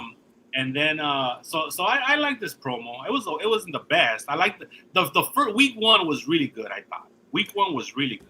This pops me. Yeah, week one. So week one, week guy, 3. Bro? I don't know, but like, he's been around. You seem like you're old as fuck. Yeah, well, he seems like he's around our age. But I will say this about Sika. Do you remember what happened at WrestleMania? I don't know if it was the Creep Keeper or Sika, bro. Last time we saw him, to be honest with you, bro. Well, no, remember that was when the 2 old ladies John showed Cassier, up. bro. I was waiting for Jack Cassier to do the voice, bro. Dig that cat. He's real gone, bro. It gets over everywhere I show it. When they were gonna put the Ali Fale on Sika the last time, I thought it was gonna tilt over. Boy, it was too heavy for him. Yeah, bro. The bigger they are, the harder they fall, but they don't fall so often. Okay, do you remember what they did to Sika at WrestleMania 34? Do you have any memory of this? Well, is that the one where he got mad because his son didn't beat Lesnar? Because he was in the front. I was there live.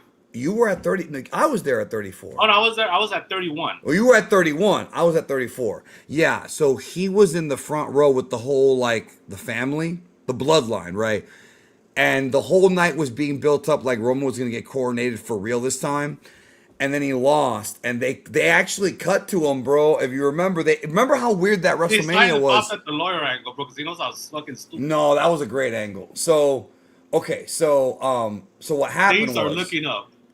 No, that was not a great angle, bro. But if it was Mr. Kennedy, it would have been a great angle. Brother, didn't you tell me your favorite angles when Abyss got the power of the Hall of Fame ring and chokeslam AJ through the ring? No, bro. I have no memory of that. You were dialed in during that. I wasn't. That was TNA. So, by the way, I'm watching it again from scratch because I have the app. The Wednesday pay-per-views? So this is all new to me. I'm starting from 2004 going all the way. No, I already finished the Wednesday pay-per-view. Oh, you're doing the Impact era. Yeah. All the way, bro. Till now, I'm gonna catch there's some good stuff, bro. There's some bad stuff. You'll literally see the company go up. The reverse battle royal. And then down. Yeah. I remember that show. Which I thought that's what AEW did on their kickoff show this past Saturday. Yeah, everybody was outside, bro. I got pissed me off. It was very confusing. So, but Jungle Jack off, as they say, won. So, okay. So what I was going to say was, Sika, I guess what happened was Joey Annoying didn't, but not Samoa Joe, though. No. But what'd you think about that line, bro? That was like a little marky fucking... I have a friend named Joe who's a Samoan who I love. But I like that line because Joe and Punk were boys from the indie scene. They came up, they were part of the same kind of... Well, not just that, but Joe feuded with Joe. Remember that in 2018, Joe and Joe feuded. We covered it. And Samoan Joe is the only one that's not part of the bloodline out of all the Samoans. Well, he's a half-breed. That's what Scott Steiner taught us, bro. And he's fat. So he's fat. Well, I don't know how he's going to beat me eating cheeseburgers. Yeah, bro. Scott Steiner, look at Scotty. He's looking jacked. Robbie and Scotty. Robbie and Who's Scotty. Robbie, bro? No, we know. And why is Harlem Heat from Houston?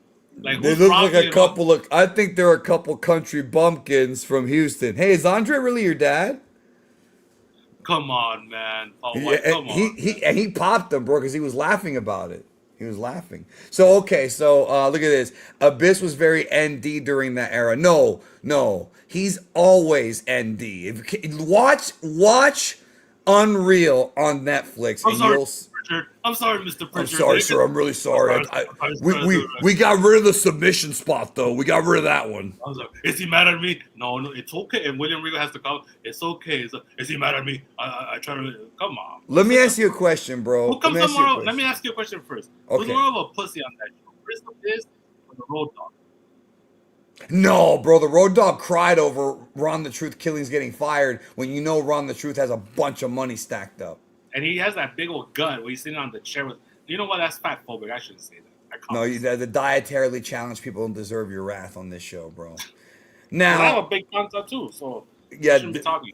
This guy right here can tell you about having a big gut. But what I was gonna say was I buried him, but he got mad that I buried him last week. But then I had to remind him. But I put you over right after. And oh yeah, that's right. I forgot. Okay, so hold on. The guy Homework, we never put him over though. Who? The guy Homework, bro, Tarea.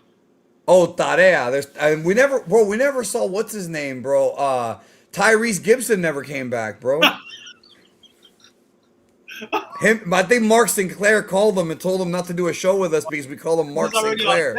He's already on set for Fast and the Furious X2 or whatever they're called. Yeah, bro. Back to the roots. I think Mark Sinclair has heat with us because we're the ones that call him Mark Sinclair. I don't think he likes that. Since we're using real names and all, like Punk and Joe. I mean, yeah, Punk.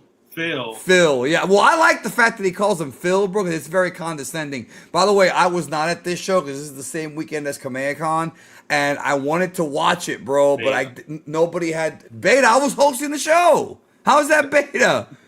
But you were talking to a bunch of ants, bro. Same shit. Here we go. Drew 10,000 people that weekend.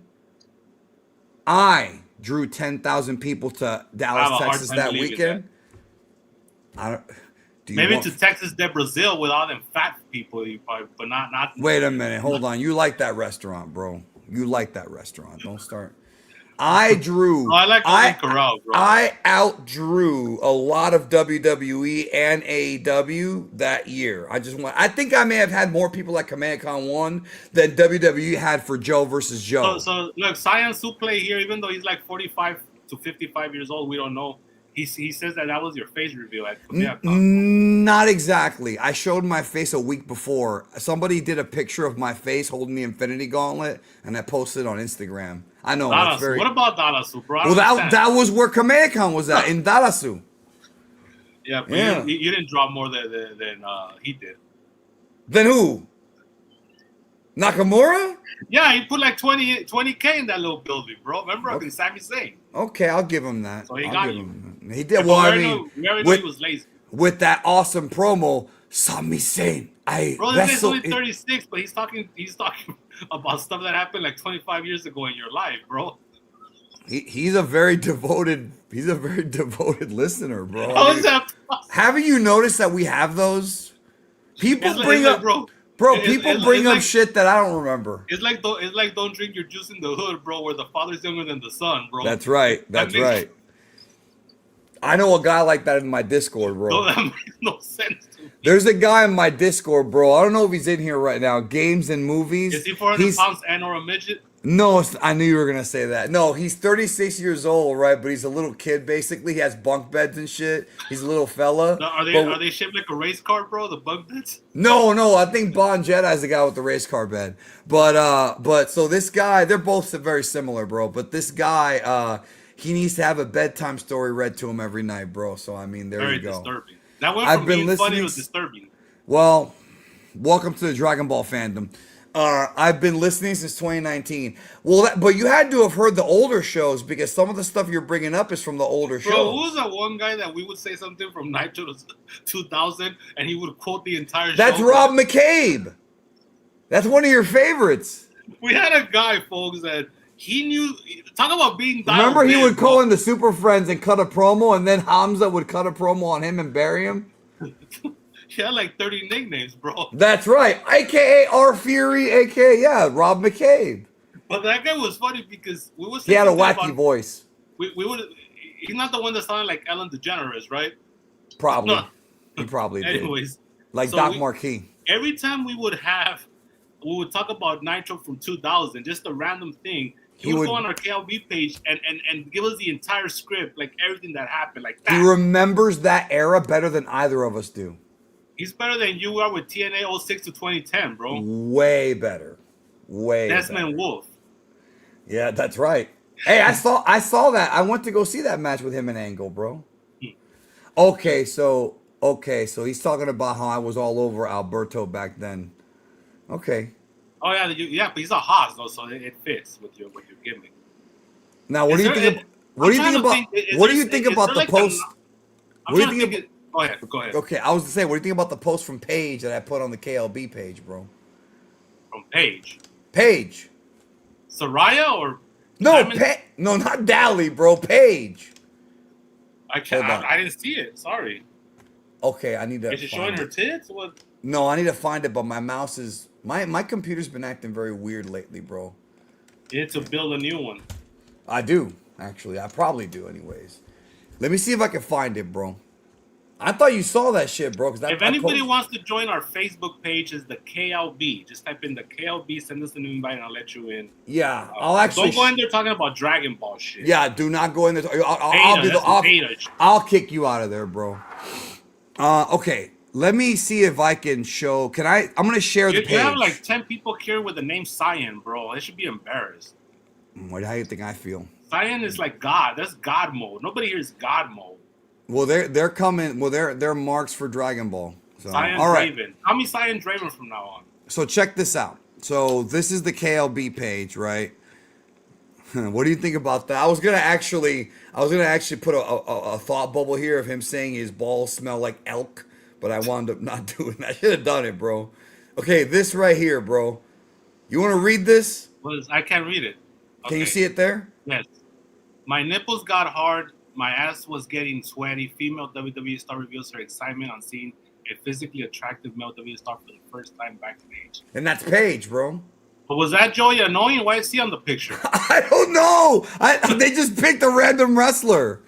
I mean, he is handsome, but still. Is he better looking than CM Punk? I thought you were going to ask me if he's better looking than Oba Femi, bro. So you had a chance to get me there and you didn't, bro. No, we already know the answer to that. But you're going to say no, of course. So what do you think about Paige saying this, bro? It kind of matches with... Yeah, I mean, but she was a little girl when she first went into the locker room. She was like 17, remember? That's... Florence Pugh, bro. I mean, watch the movie with Florence Pugh about her life. That's right. The Rock's in it, bro. Isn't that concerning? Wrestling with My Family is called. That's right. Look at that booty, though. Look at that booty, bro. That's what, see, that's what Scott Hall said. The problem with that booty, right, is we've seen certain objects enter that thing that have made me not so into it, bro. Yeah, baby. Yeah, baby. You know what, bro? Can you find that still? Is that even... Brad Maddox relieve himself? Did I Mandela affect this, or did Brad Maddox relieve himself on the women's title? I don't think that happened, bro. Damn, Rock. I'm seeing it as clear as day. I don't know if that happened, bro. Wait a minute. Relieve himself how? There's multiple ways to do that. Are you talking about Meluse? Did he piss sweet? Is that what you're saying? He released some protein into the world. How about that? You're talking about Meluse. To Meluse. Yes, I'm talking about that, bro. All right. See, look, Gookie Worm says that did happen, bro. He's on my side. Okay, no, I Vader forgot did a that. moonsault on the hay, and Brad Maddox released himself. And Tony Schiavone was in the Blair Witch Hut. So, Flight React says, would you do a video ranking your top 10? Thank you for not calling yourself Cyan, Flight React. Yes, thank you. Would you do a vid ranking your top 10 favorite WrestleMania matches? What about the fact that Draven is not a Dragon Ball fan but pronounces Cyan correctly? Ain't that a motherfucker? What about the fact that this is a very post-87 question, bro? Would you do a vid? Well, that's very YouTube. I am a YouTube video creator, you know. That's why I let this one slide, because, I mean, we have to play along. We're on YouTube. I could do one right now off the top of my head really quick. Like, favorite top 10 matches of WrestleMania matches. We got Taken Shawn, number 1. Both Austin and Brett, number 2. Warrior and Savage number 3. Now, Warrior and Savage was my number 1 for years, but it's my number 3 right now. Where would you put Gunther, Drew McIntyre, and Sheamus? Because that was a good one, too. I would put that in my top 15. I don't know if it's in my top 10. I love that. And I was there live for that. Cody Roman. I think Cody Roman 1 might be a little better than 2. I like that one, too. Top 15 for sure. But because remember, there was but that 2 drama, had a great finish. But 1 had that drama of, like, we're waiting for Cody to win. Then he didn't win. So it was kind of very emotional. You know what? After all these years, Steamboat and Savage is still there, bro. He's still top 10 for me. Bro, remember when they asked Cal Snow, who got in a lot of trouble this week, by the way. Remember when they asked him, what was your favorite match at WrestleMania 3? What match drew the house? That's the only match that matters. No, and then he buried our friend Chris Contreras, bro. Yeah, but Contreras buried him back by saying he never had a 5-star match. Yeah, well, he was right. I mean, and on every metric. Now, even the Al Snow and the Unabomb era. Now, that's a deep cut. There's 2 guys that I think are overrated that we never saw a great match from. Al Snow and William Regal. But for some reason, we're supposed to respect William Regal's had great matches, but I don't know about... Give me. I love his matches with Sting in '96. I like. when they were gonna beat the gay out of him. Yeah, and the matches with him and Finley were good too. No, I like Regal. Folks, that was an actual storyline in the event. That's not me saying it. They were actually gonna. It was out of it. It was undertones. It wasn't undertones. Yeah, it wasn't exactly that, but Sting's promo at the Great American Bash. Yeah, it was. And we talked about how much we love that paper. It's just like you want Paul Levesque to buy the rights for that Reservoir Dogs song for WrestleMania with Uba Femi coming out. Ooga, ooga, ooga, cha cha, ooga. Cooked on a feeling. I don't know if that would fit Uba Femi, bro. And he comes from the top like the Jackal did, bro, that Raw episode. Yeah, with the desk. He's doing this, bro, as he's being elevated now. What about the fact that the Jackal is still a top heel in 2026, But you know what? That's bro? not fair, though, because he vanished for like 15 years, bro. So that's not truly off. It's not like, well, he hasn't kind been a of. consistent character. No, not consistent, but I still think it's kind of cool. He owes his career to Jericho and Kenny Omega, bro, because they got him out of obscurity to take him to New Japan. That's right. And then I think he was a TNA executive for a while. Yeah, right? for a while, yes, for sure. Where does TLC 2? Kind of Papa's asking where TLC 2 stands in your all-time favorites. Well, it's up there, but I mean, my favorite Austin Rock 2 is still like my favorite match of all time. But where the Shawn and Razor ladder match stand? Not that high anymore, bro. Like, it was historic for the time, but there's been better ladder matches, like way better. Brett and Owen from that show stand? What about Money in the Bank 1? That was a good one. Most of the Money in the Bank, like the early ones were pretty good. The Orlando one was great. Benjamin doing the Spider-Man gimmick every year, bro, for like 7 years. Yeah. We hurt people. They ain't hurting anybody now, bro. They buried Jets. Well, I would say that they're hurting Tony Khan's pocketbook, but nothing can hurt that pocketbook. No. He paid $6 million to have Final Countdown played twice, bro. That wasn't that much, but no, in my head it was. It's the Final Countdown. What a mark that guy is, bro. What about Fat Gabe? He never paid $0 for the same song. Well, I mean, his mentor was a Jew, bro. So what do you expect? But he never used it though on the videos. Remember, instead of it out, they just have him in the ring. I don't think they use Final Countdown on the Ring of Honor videos. On the DVDs they did, but when they went to pay-per-view they didn't. Or when they went to the HD net era, which was horrible. Oh, that was the worst. That's a Luke Williams era, bro. Or Adam Pearce, bro. Or Adam Pearce, bro. Well, you thought he was dead until last week. I did, bro. You tell me you didn't either. Like, I thought he was dead for sure.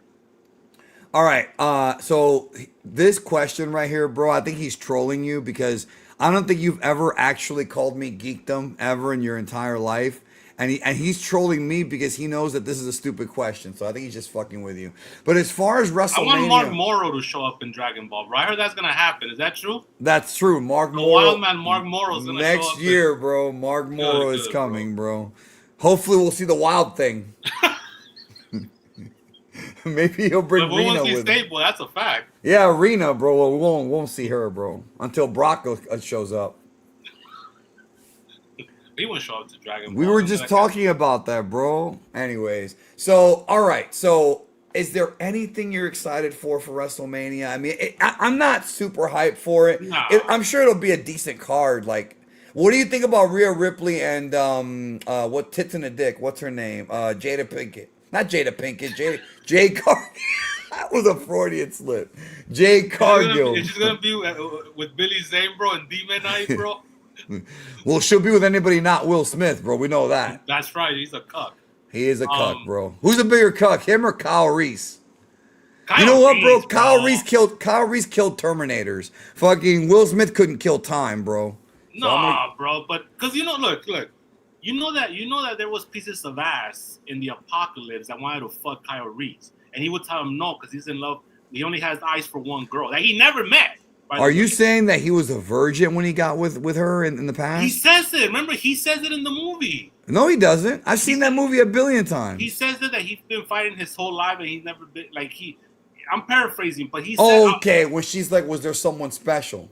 Yes, and he's been fighting his whole life or whatever. Yeah, but maybe he got pussy and it wasn't special. I mean, it's not always special, unless you're a beta. Because we already know that Captain America is not beta, bro. Because it was Well, we're gonna find out in this next movie, bro. No, well.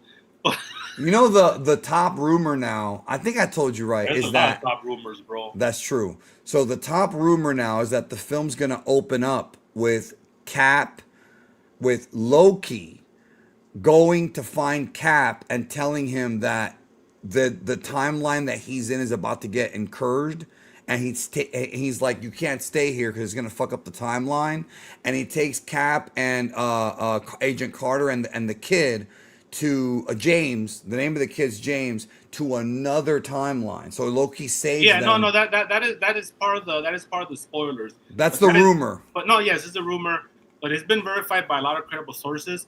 But let me tell you, can I share with you? I kind of like that just because it's going to explain why him. Because remember, we kept thinking he's just going to not do anything during all these events in the 80s and 90s. You know what I'm saying? Can I share with you the one that's catching a lot of steam? There's a few, but sure. But I'm gonna. But I don't believe it, and you're gonna see why I don't believe this it. This is the one that you wanted, bro. We didn't get it. You would have written in all caps, bro. Oh, and remember, I don't think we're gonna get it because I think Doom starts as a babyface, so I don't think we're gonna get it. He's walking over the dead bodies, and they're all like laid out, bro. And the camera's showing his feet, and it pans up slowly. Bro, no, but also in my mind, I'm picturing some sort of like philosophical thing by Robert Downey, like a voiceover. Like a voiceover, right. It's like you think you had time, but yeah, something like that. Yeah. No, yeah. Here's what he'll tell him. He'll be like, "It's ironic, Mr. Conqueror, that somebody like you is out of time." Dun, dun, dun, dun, oh man, that would be like Dave Meltzer watching New Japan, bro. I told you I'm a good booker, bro. I just booked. Bro, that was my fucking gimmick. I gave it, and then you. No, I just came up with out of time just now, off the top of my head. But that entire skit was my contribution, and then you. Okay, I'll give you credit. No. I told you a long time ago that in the post-credit scene for Fantastic Four, they should have had Kang getting killed by Dr. Doom, and that they were gonna pay this guy. I painted the picture, brother. The very specific scene of him. Well, you did have a more specific scene. Yeah, but let me say this, and give me anybody that doesn't want to hear this, give me 3 minutes and come back. So supposedly it starts, and we're gonna go into action right away, kind of like the way the Sam Raimi Doctor Strange started, where he's already going. That's fine. They're gonna be Wolverine and Deadpool are gonna be in Tobey Maguire's world, and they're gonna have a gimmick that the Beast, Kelsey Grammer's character made because evidently the X-Men have been fighting all these battles because of the incursion. Yes, so that's been verified by Daniel RPK. So they're gonna be kind of like the good guy, the baby faces that we're following, and it's very tragic because they have to kill people they don't want to kill in order for their universe to survive. Which, by the way, Deadpool, none of those actors that you just named, Deadpool, Wolverine, or Toby, have been confirmed at all. So one of the big gimmicks of this movie is that they're hiding a lot of the cast. Yeah. We saw the big reveal, but there's still people that have not been revealed for surprise reasons. But here's where I don't believe. This is why I don't believe this, because I don't think they'll piss a lot of people off. A lot of heel heat. So supposedly, so we're gonna start right there. Toby's fighting against Wolverine and Deadpool in Toby's world. And what happens is that Wolverine has that gimmick that the Beast gave him to end that universe, and he sacrifices himself. So in the first 5 minutes, we already have Toby dead and we have Wolverine dead. I don't believe that, bro. I don't believe that either. They wouldn't do that soon. That's gonna create a lot of heat, and it's gonna put everybody in the back. But then I'm thinking they do have to start off with a bang, kind of like how they killed Loki in that first scene or whatever, the first 5 minutes of Infinity War. Yeah, but Loki's not Wolverine. Loki's like a. Neither is Toby. You know, Toby's beloved by the damn. Toby and Wolverine are top guys. They're top guys. If they're gonna die, it'll be in the next movie. Right. So that's why I don't believe it. That's why I don't mind sharing it here. It's probably just a rumor, but it's pretty cool though. I'm imagining it, and it's pretty cool, Jake, that whole interaction. And then what happens is that and then Loki finds Steve Rogers and he hides him in another timeline. Yeah, that's been catching steam. So that might be in the movie. Who knows? So I'm excited, but I'm also it's like it's been going. You know, excited but worried. Well, I mean, we talked about it. They shot the movie without having the script finished, and that's we're getting there, bro. 9 more months. Shit, as the time passes, that little clock in Doomsday's coming down, bro. Well, there's another movie coming out a month before that called Godzilla Minus Zero, and that's another one that's got me. But this is going to be a great year, bro. The end of this year is going to be. The movies, bro. It's been a great. Say it right. It's been a great. Well, I mean, we still have 9 months left. Yeah, but it's already been a great fucking 3-4 months. Did you guys watch the Dune 3 trailer? I didn't, because I haven't even seen the first 2. No, he's not a Dune guy, Super Saiyan. I am. Of course I am. That's a great series, and I can't wait to Doomsday. That's gonna bring movies back. Amari says, I've been watching the KLB since 2020, right before the pandemic. Shout out to y'all. Also, yesterday was my birthday. It was a nice birthday present. Well, happy birthday. Happy birthday, Amari. To you. Yes, your name is not Takao, Amari, right? From All Japan. You were not at the 96 Royal Rumble. No, I don't think so. With the Orient Express theme song. He's got Tupac's middle name. Speaking of Jada Pinkett. Remember, bro, Will Smith is what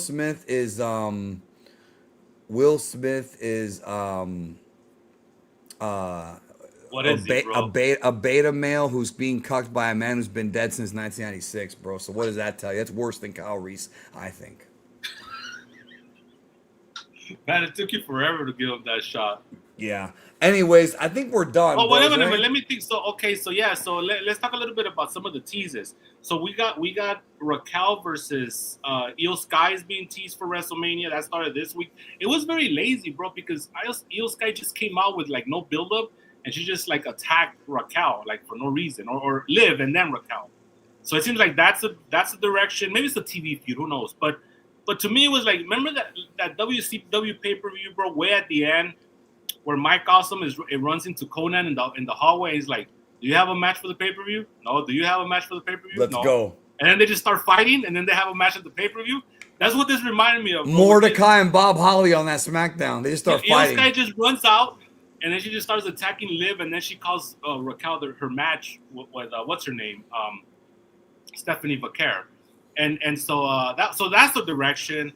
They're also teasing the Usos versus Logan Paul. Are they teasing Lyra and Bailey also? It seems like that one might be. Yeah, Lyra and Bailey, and then bro, Lyra looks like the cluster B that I was with, bro. She has a pretty face like her, bro. She has a 10-cent body and $1 million face, is what you're saying. Well, not the cluster B. The cluster B I was with had $1 million everything, but yeah. No, so does this one. So does Lyra. No, I don't know about that, bro. The Kabuki Warriors breakup. They've been teasing that for a while.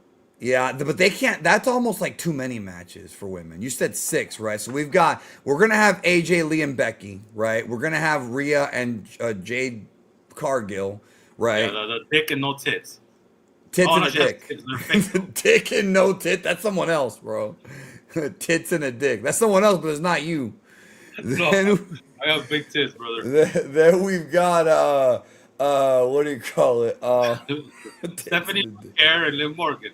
Right, that's 3, and then the women's tag match. You have Alexa teaming with Charlotte versus the two. I'm not gonna say nothing because I'll get in trouble. You'll get in trouble, whatever you're gonna say, bro. Tits and the dick 2.0, bro. So, Nia Snags has been losing a lot of weight though, so I'll put her over for that. Well, she doesn't have a dick, so that's 4, and then we're missing 2. Is that 4? Yeah. Okay.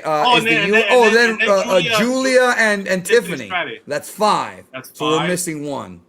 And then it's probably gonna be the Kabuki Warriors something, bro. Maybe they'll implode at the show, bro. That way they're not, and then they'll just feud during the spring. Yeah. Laris, Fiance looks like No, he does 1992 not. Mark. No, he does not. I saw him on the Unreal show, and I was not impressed. But Mark Anthony from 93, like he's got the AIDS gimmick going, bro, and at an advanced stage. Yeah, but I don't think he's Mark Anthony at anything. Okay, what about this one? Is Nia now below the computer school graduate threshold? I don't know think about so. that. You don't. I think so.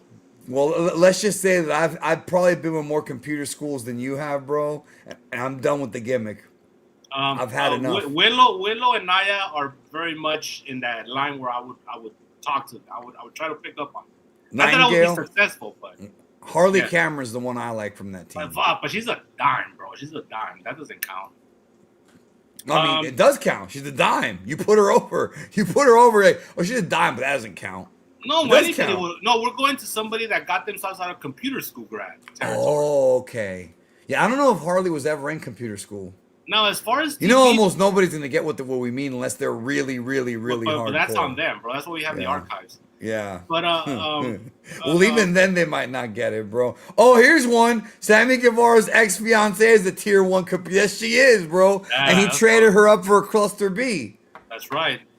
She's a 10, but she's like, well, she's not a 10 because she's got a wrong face. You talk about Tay Mello or whatever. Tay Conti. I don't think she's a 10.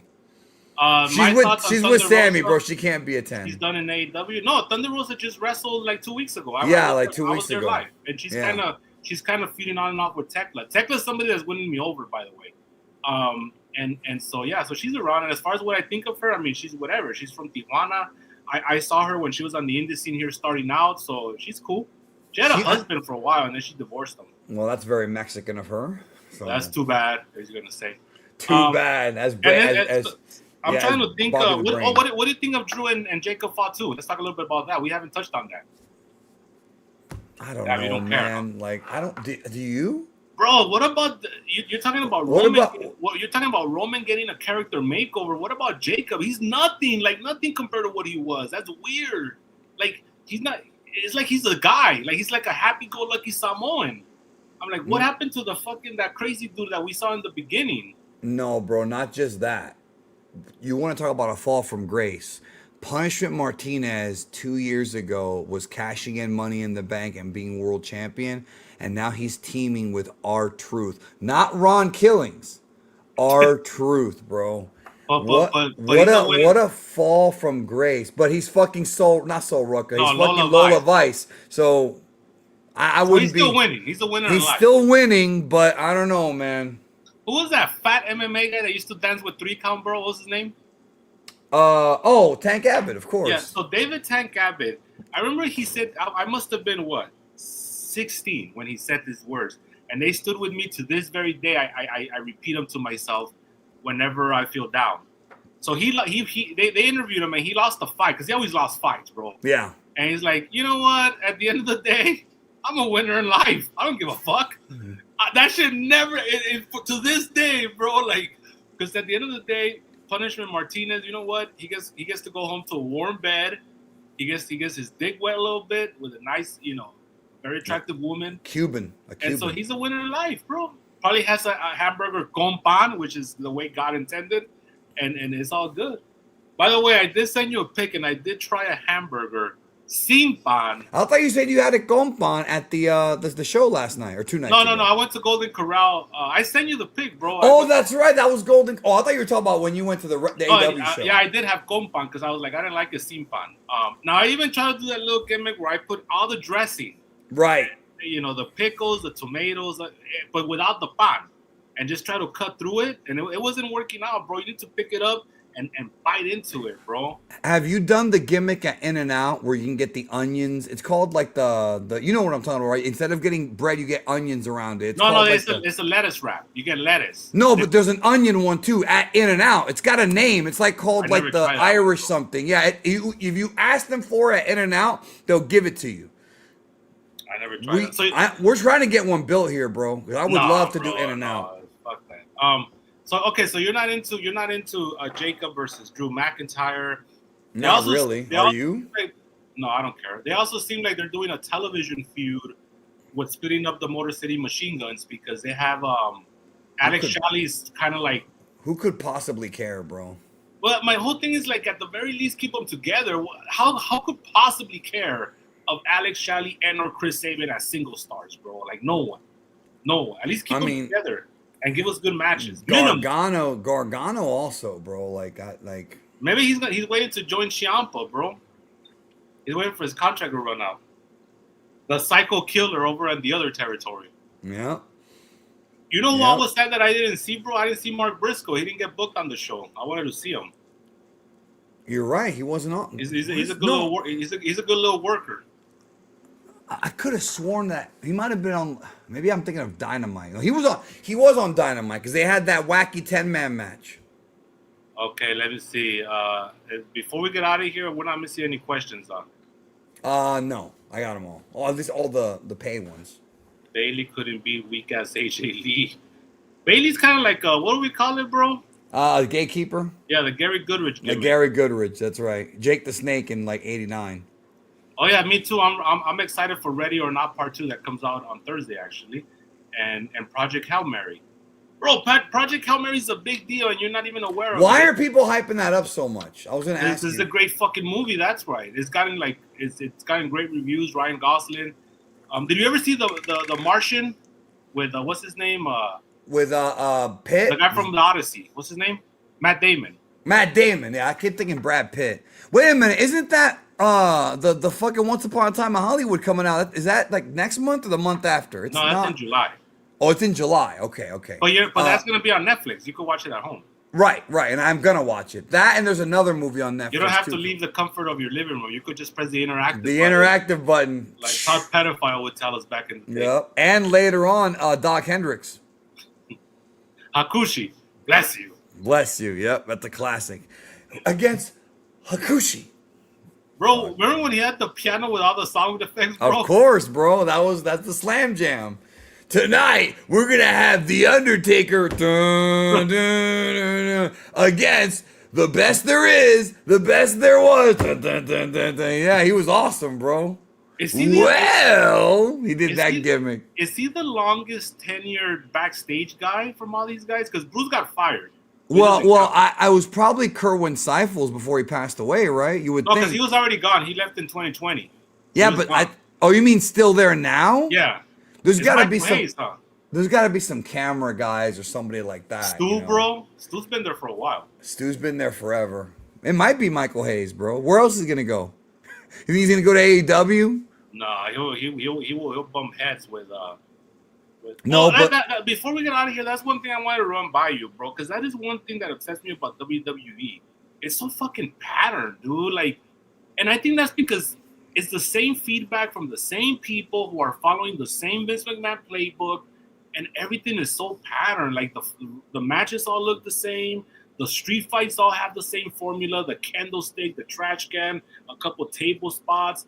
And it's like, bro, change it up a little bit. You want needles and barbed wire? No, come on. I don't want that. But I want something like something different. Because it's not even just the same gimmicks. It's the same. The flow of the matches are all the same. They don't change that up either, you know? I was thankful that we got Penta versus Dragon Lee on Monday. That was like an actual lucha match that was awesome. Yes, it was. You know? That was awesome. And we had the two Grand Luchadors, American Luchadors going, and that was good. That was all right. That was good. It's weird because in Mexico, they're like really over it. And right here, the feud is... That's another match we might have for Mania. A Lucha de Apuestas, which hopefully... Yeah, but I feel like they're going to hold off on that for like Triple Mania instead of Chad Gable hopefully loses that because there's no way the other guy could leave that gimmick. He's over like a god in Mexico. Well, I think they should probably save it for Triple Mania then.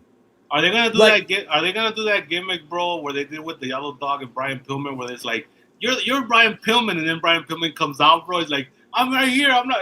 I love when they do that gimmick, bro. Remember they did it with Owen and the Blue Blazer in '99, bro. They had massive, but Owen came out the other. It's Owen and Owen. Unfortunately, he was really in the costume when that shit happened, bro. Yeah, he was. And then also, when did Stagger Lee did it back in Mid South? You know when you know. What are you saying? I'm right here. Yeah.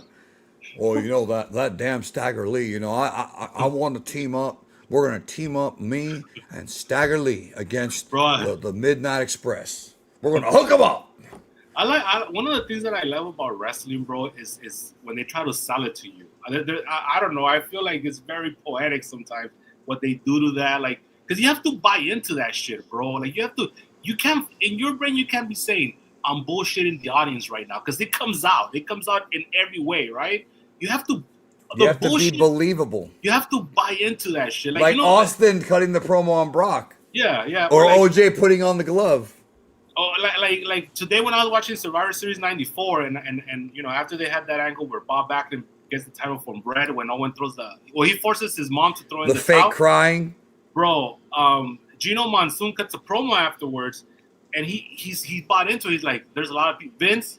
There's a lot of people crying in this arena right now," and he's all sad and shit, you know. And Vince is the one that can't keep it together. He wants to kind of giggle a little bit. He's like, "Let's go back to more action," and that's how he throws it back to the ring. But I don't know. That's what I love about the business. Bro. Well, I missed that era of selling stuff because nowadays something big happens is on to the next thing. I like when the show would But what stop. do you think? What do you think of that little camera gimmick that they have on Michael Cole where he gets all excited? Do you think that's just all fake or they're just copying UFC? UFC did that first, bro. Wherever UFC's been doing that for like years. Where every time there's a knockout, Joe Rogan's like, oh, and they cut and they have fucking fat Carl Winslow, Daniel Cormier. Oh, that UFC's been doing that for years.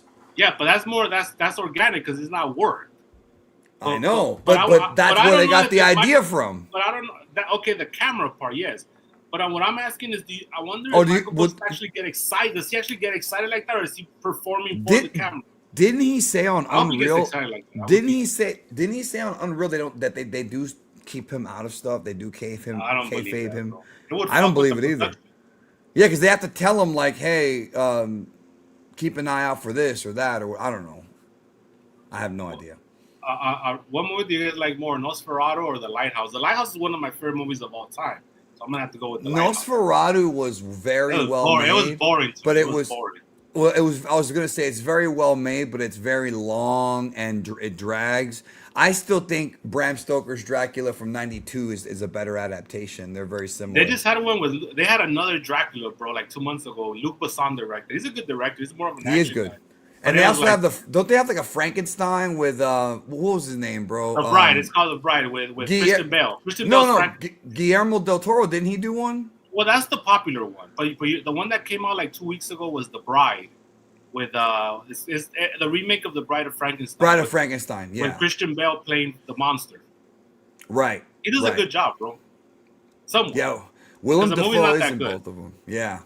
All right. So, Sports Guy says both movies have wacky Willem Dafoe, but personally like The Lighthouse. Yeah, of course, bro. You better say that. He's always awesome. And yeah, Willem Dafoe can't do no wrong, bro. The man is amazing at everything he does. He played Jesus Christ once. I think he's also played the devil a couple of times, bro. So he has in Antichrist. That's right. So he played Christ. He played Christ and Antichrist, bro. Not even Mark Calloway could pull that off, or Brian Lee. But Percy, I think, can, bro. Maybe. That's my son. That's my son. Good. Well, I'm glad we got to play on this show the backstage segment with him and Jerry Lawler, but we had to cut it from the replay. You got to be here live, folks, to see the original show. Yep. So, anyways, I think that's pretty much it. We ran pretty much through all the angles, what's happening. Yeah, that's pretty much it. Now, before we leave, I will say that WrestleMania weekend is more like just an excuse to celebrate. Like, I'm not really looking forward to the card, but it's still going to be at this point, every WrestleMania is going to be a special weekend because it's like, to me, it's like tradition. So much wrestling, so much the Hall of Fame. The Hall of Fame is still going to be on at midnight Eastern, bro. We're going to see Barry Darsow finally get his due. We're going to see Bill Eadie, talk with using his regular voice. That's right. We're going to see Stephanie. Crush is not going to get in, though, and that's unfortunate. Bryan Adams, bro. No, but that's going to be... Chronic.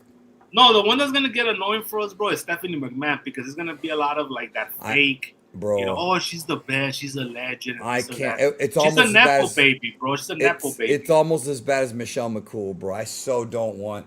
You realize that they're gonna try and convince us that Stephanie's the one behind the women getting a push and all that, and when in reality, and let's talk real in the real world. Reality, you know who the one that's responsible for the women getting the push is Ronda Rousey, bro. Point blank. That's it. Stops right there. Yes, but you may have to want to make it clear pre WWE Ronda Rousey. I want to make that clear so everybody knew that.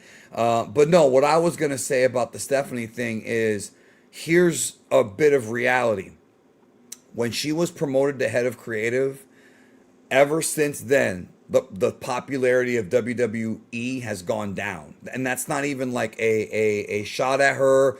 It's a fact. When she was promoted over Senator Kresge as head of creative, from that moment, there was a decline. It wasn't like sharp, but it was all the way down. So, what has she actually done for the business? She may have been a fun character in '99, being the bride of so was Eric Bischoff. Taker. Well, hold on, being the bride, but no, there is an argument to be made. The bride of Taker, the bride of Test, right? But with Bischoff, at least Bischoff had Nitro beat Raw. Even though it was only for a couple years, he still has that in his playbook. Stephanie doesn't have any W's, bro. Can you think of something that she did that was a W? I can't. Used to wear that little gimmick, bro, with her titties that you like, bro, that little strap. I do like that. How'd you know I like that? How did you know I like that, bro? Did you just guess? See, okay. Together, when he talks about me liking large black men, that's bullshit. When he talks about me liking chicks that have that outfit, that's true. Alfredo Plasencia. First, Danny's not really a cinephile, so he never watched Marty. He told me to see it. I downloaded it, but I didn't get around to seeing it yet. And he might never, because he said that before. Well, I want to go see that Undertone movie, bro. I liked it. I thought it was good. Mark the Marks is gonna spend all. Oh, you're gonna spend all day in the theater again, bro? He loves that, bro. Scream, The Bride, Project Hail Mary. Jesus Christ! Is that all on the same weekend? On the same day? On the same day, yeah. And you're still not gonna be there longer than I was for AEW, bro. I'll tell you that right now. That's a fact. No, you know what, Mark? I used to be able. I don't have the energy for that anymore, but I used to love doing that back in the day. I don't have that many movies, but I used to watch about 2 or 3 at the theaters when I was younger, and it was always a treat. So yeah, and that the one that he does is like a 3-day thing, right? Isn't it like every straight? No, the marathon. Yeah, the marathon's 2 days. The Oscar one. This year. Yeah. But yeah, it's not. Is it 24 hours or is it just like 8 hours break? I don't do that shit, bro. Yeah. I don't trust going to sleep in a fucking movie theater with people around my pockets and shit. That's a fair. Well, you're also in LA, bro. But he's in New York, so maybe I don't know. He's in New York, which is even not. That's actually even worse, even darker. It's even darker. Yeah, place. What the? It's dark, bro. There's some unsavory. There are unsavory characters in Newark, bro. According to what you told me. Not because in the dark, you mean. That's what you mean. I'm not scared of the dark. Which would be any city. Right. Movie theaters are dark, bro. I'm not scared of the dark. What about if Ronnie Toons went in that WrestleMania 6 gimmick to Newark, New Jersey, bro? Will they fuck him up there? I don't think so. I think they'd mark out for him like we would. No, he should have worn that in They Live with Keith David. Who was the one that flushed the solution? Somebody, one of the boys flushed the solution down the toilet, and he that's why he couldn't get it off, and he had to carry that for 3 days. I thought what happened was that he didn't realize it was permanent ink, so he had to fly home with the. We don't even know if any of this is true, but in our heart, it's true. No, Bruce told the story. He would never lie. Why would Bruce lie about that? Yeah, exactly. That's my Bro, question. Bruce's stories are amazing, though. I mean, don't forget the story of Jim Cornette's pet rat. That's my favorite, bro. That's one of the best ones, bro. I'm gonna kill you, motherfuckers! I'm gonna kill you. No, that's not the pet rat. That's when Cornette was on the hammock asleep and Russo's kids like threw water on him, and he said he was gonna skin them. I'm gonna skin you. How dark could you be, bro? It's not I'm gonna fuck you up. It's not I'm gonna hurt you. I'm gonna skin you, bro. That's what he told them. Yeah. Before we go, I'm gonna play the. President says, "What's your favorite In-N-Out order?" My favorite In-N-Out order is a number 1, which is a regular hamburger, and fries animal style, which is a lot of dressing on it. That's pretty much it. It's good, bro. Yeah, with burnt onion. In-N-Out has very simple simple menu. Yeah, simple menu. Yeah. Hold on a minute. Jim Cornette, rat. Here we go, bro. Motherfuckers. All right, hold on. I can actually play this and not get in trouble. Wait a minute. Hold on, I need to find the full version because there's like a short version and there's like a full version, and I want the full version. Oh, that's right. Austin Kinko's right. It was Andre the French Giant who threw the gimmick out, and then Banu Zalin was in a fuck. I'm surprised Banu Zalin didn't fuck him up at the show, bro. Shoot on him because he was all like a black militant and shit. I mean that maybe he asked for permission. I don't know if Banu was gonna give him permission to do that, bro. He was gonna fuck up Andre for calling him the N-word on the bus. Oh, I don't think they even have the full one on here, bro. I know that it's George the Rat, bro.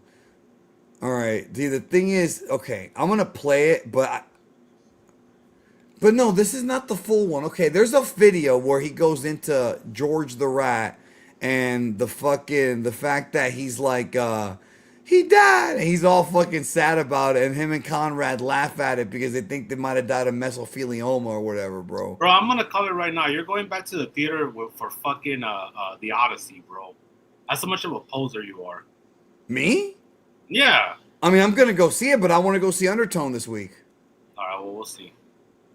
But I do want to go see the Odyssey. You're right about that. I mean, yeah. It's the Odyssey, bro. The most alpha story ever told. That's the most alpha story ever, bro. Top Gun is the most alpha story ever told. That's up there. That's up there, bro. That's up there. I cannot find this anymore, bro. You know what I hate about YouTube is that, like, sometimes they'll take shit down and we don't even know why. Yeah, David Keith, bro. One of my favorites. Jim Cornette. Are you looking forward to the Daredevil season 2? Yeah, a little bit. It starts next week. I'm not super hyped for it. There's also a Darth Maul series coming out. Oh, I don't care about that shit. I don't know. I'm probably never gonna get the wheelchair seat again, bro. But you can never say never. I'm gonna tell you why, because you never expected to get it in the first place. That's right, but at least this time I know. This time I know how it works, though. I can get my wheelchair ahead of time if I do that. What about if you gotta see Avengers Doomsday in the wheelchair, bro? 3 hours, bro. But well, so you know what? So was the Batman, but it was a good 3 hours. I enjoyed it, so yeah. What is the Batman 2 coming out, bro? 2028, 2029 at this rate? Next year. You sure? They're shooting it already. Okay, because that's another one that's like... Isn't it tell the story of, what's his name, bro? The mayor? Or the governor or whatever? I don't know. The mayor. Two-Face, bro. Oh, Harvey Dent. I thought they were doing Clayface. That's what they said originally. No, Clayface getting his own movie. Okay, well, that's different. Yeah, but they've already done the Two-Face movie. I think that Dark Knight kind of did it pretty well. What's her name? Johansson's playing Two-Face's wife. So that's a pretty big role. Scarlett Johansson? That is a pretty big role. Yeah, they hired Two-Face. I forgot who's going to play it. Mark, if you're still here, tell me who's going to play Two-Face in the Batman 2. Aaron Eckhart was pretty good, bro. Yeah, but he was only Two-Face for like 2 minutes, bro. It wasn't a long And then they time. also hired somebody to play Two-Face's dad. So it's gonna be a big story for this guy, bro. This character. Yeah, I mean, we'll see. I don't know, man. I kind of wanted them to do a different villain. With the Pattinson, bro. One of my favorite actors going today, bro. The Pattinson. We've seen a lot of the Court of Owls, cara de papa. The Court. That's what I wanted them to do for the Batman 2, the Court of Owls. I told you about the Court of Owls, right? We talked about it, right? You put over all these Batman stories, bro. No, but I know that one. I told you that you would like it, and I told you I knew you were gonna like it. And I don't know if you ever got around to seeing it, but you would like the Court of Owls story. If it's a cartoon, the answer is no. No, it is. But remember, you got hyped because I explained to you what the Court of Owls was, and you were like, "That sounds pretty cool." And it was one of those. Oh, there you go, Sebastian Stan, bro. Sebastian Stan got hired as. Really? Yeah. So that's interesting casting. He's good. So he's gonna be in the MCU and in the whatever. Well, the fake James Gunn one. Well, ScarJo is too. Because that's not a real James Gunn property.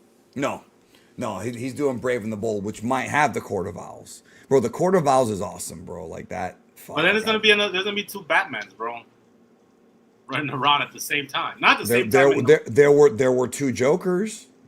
No, but not at the same time. But remember, they were still like when Joker 2019 came out, Justice League had just come out and they were still doing the DCU. So like it was at the same time, but not not the exact same time. Anyways, let's get out of here, bro. It's getting late and it's almost 1:00 over here. Okay, we'll see you all. Are we doing this weekly now? Yeah, huh?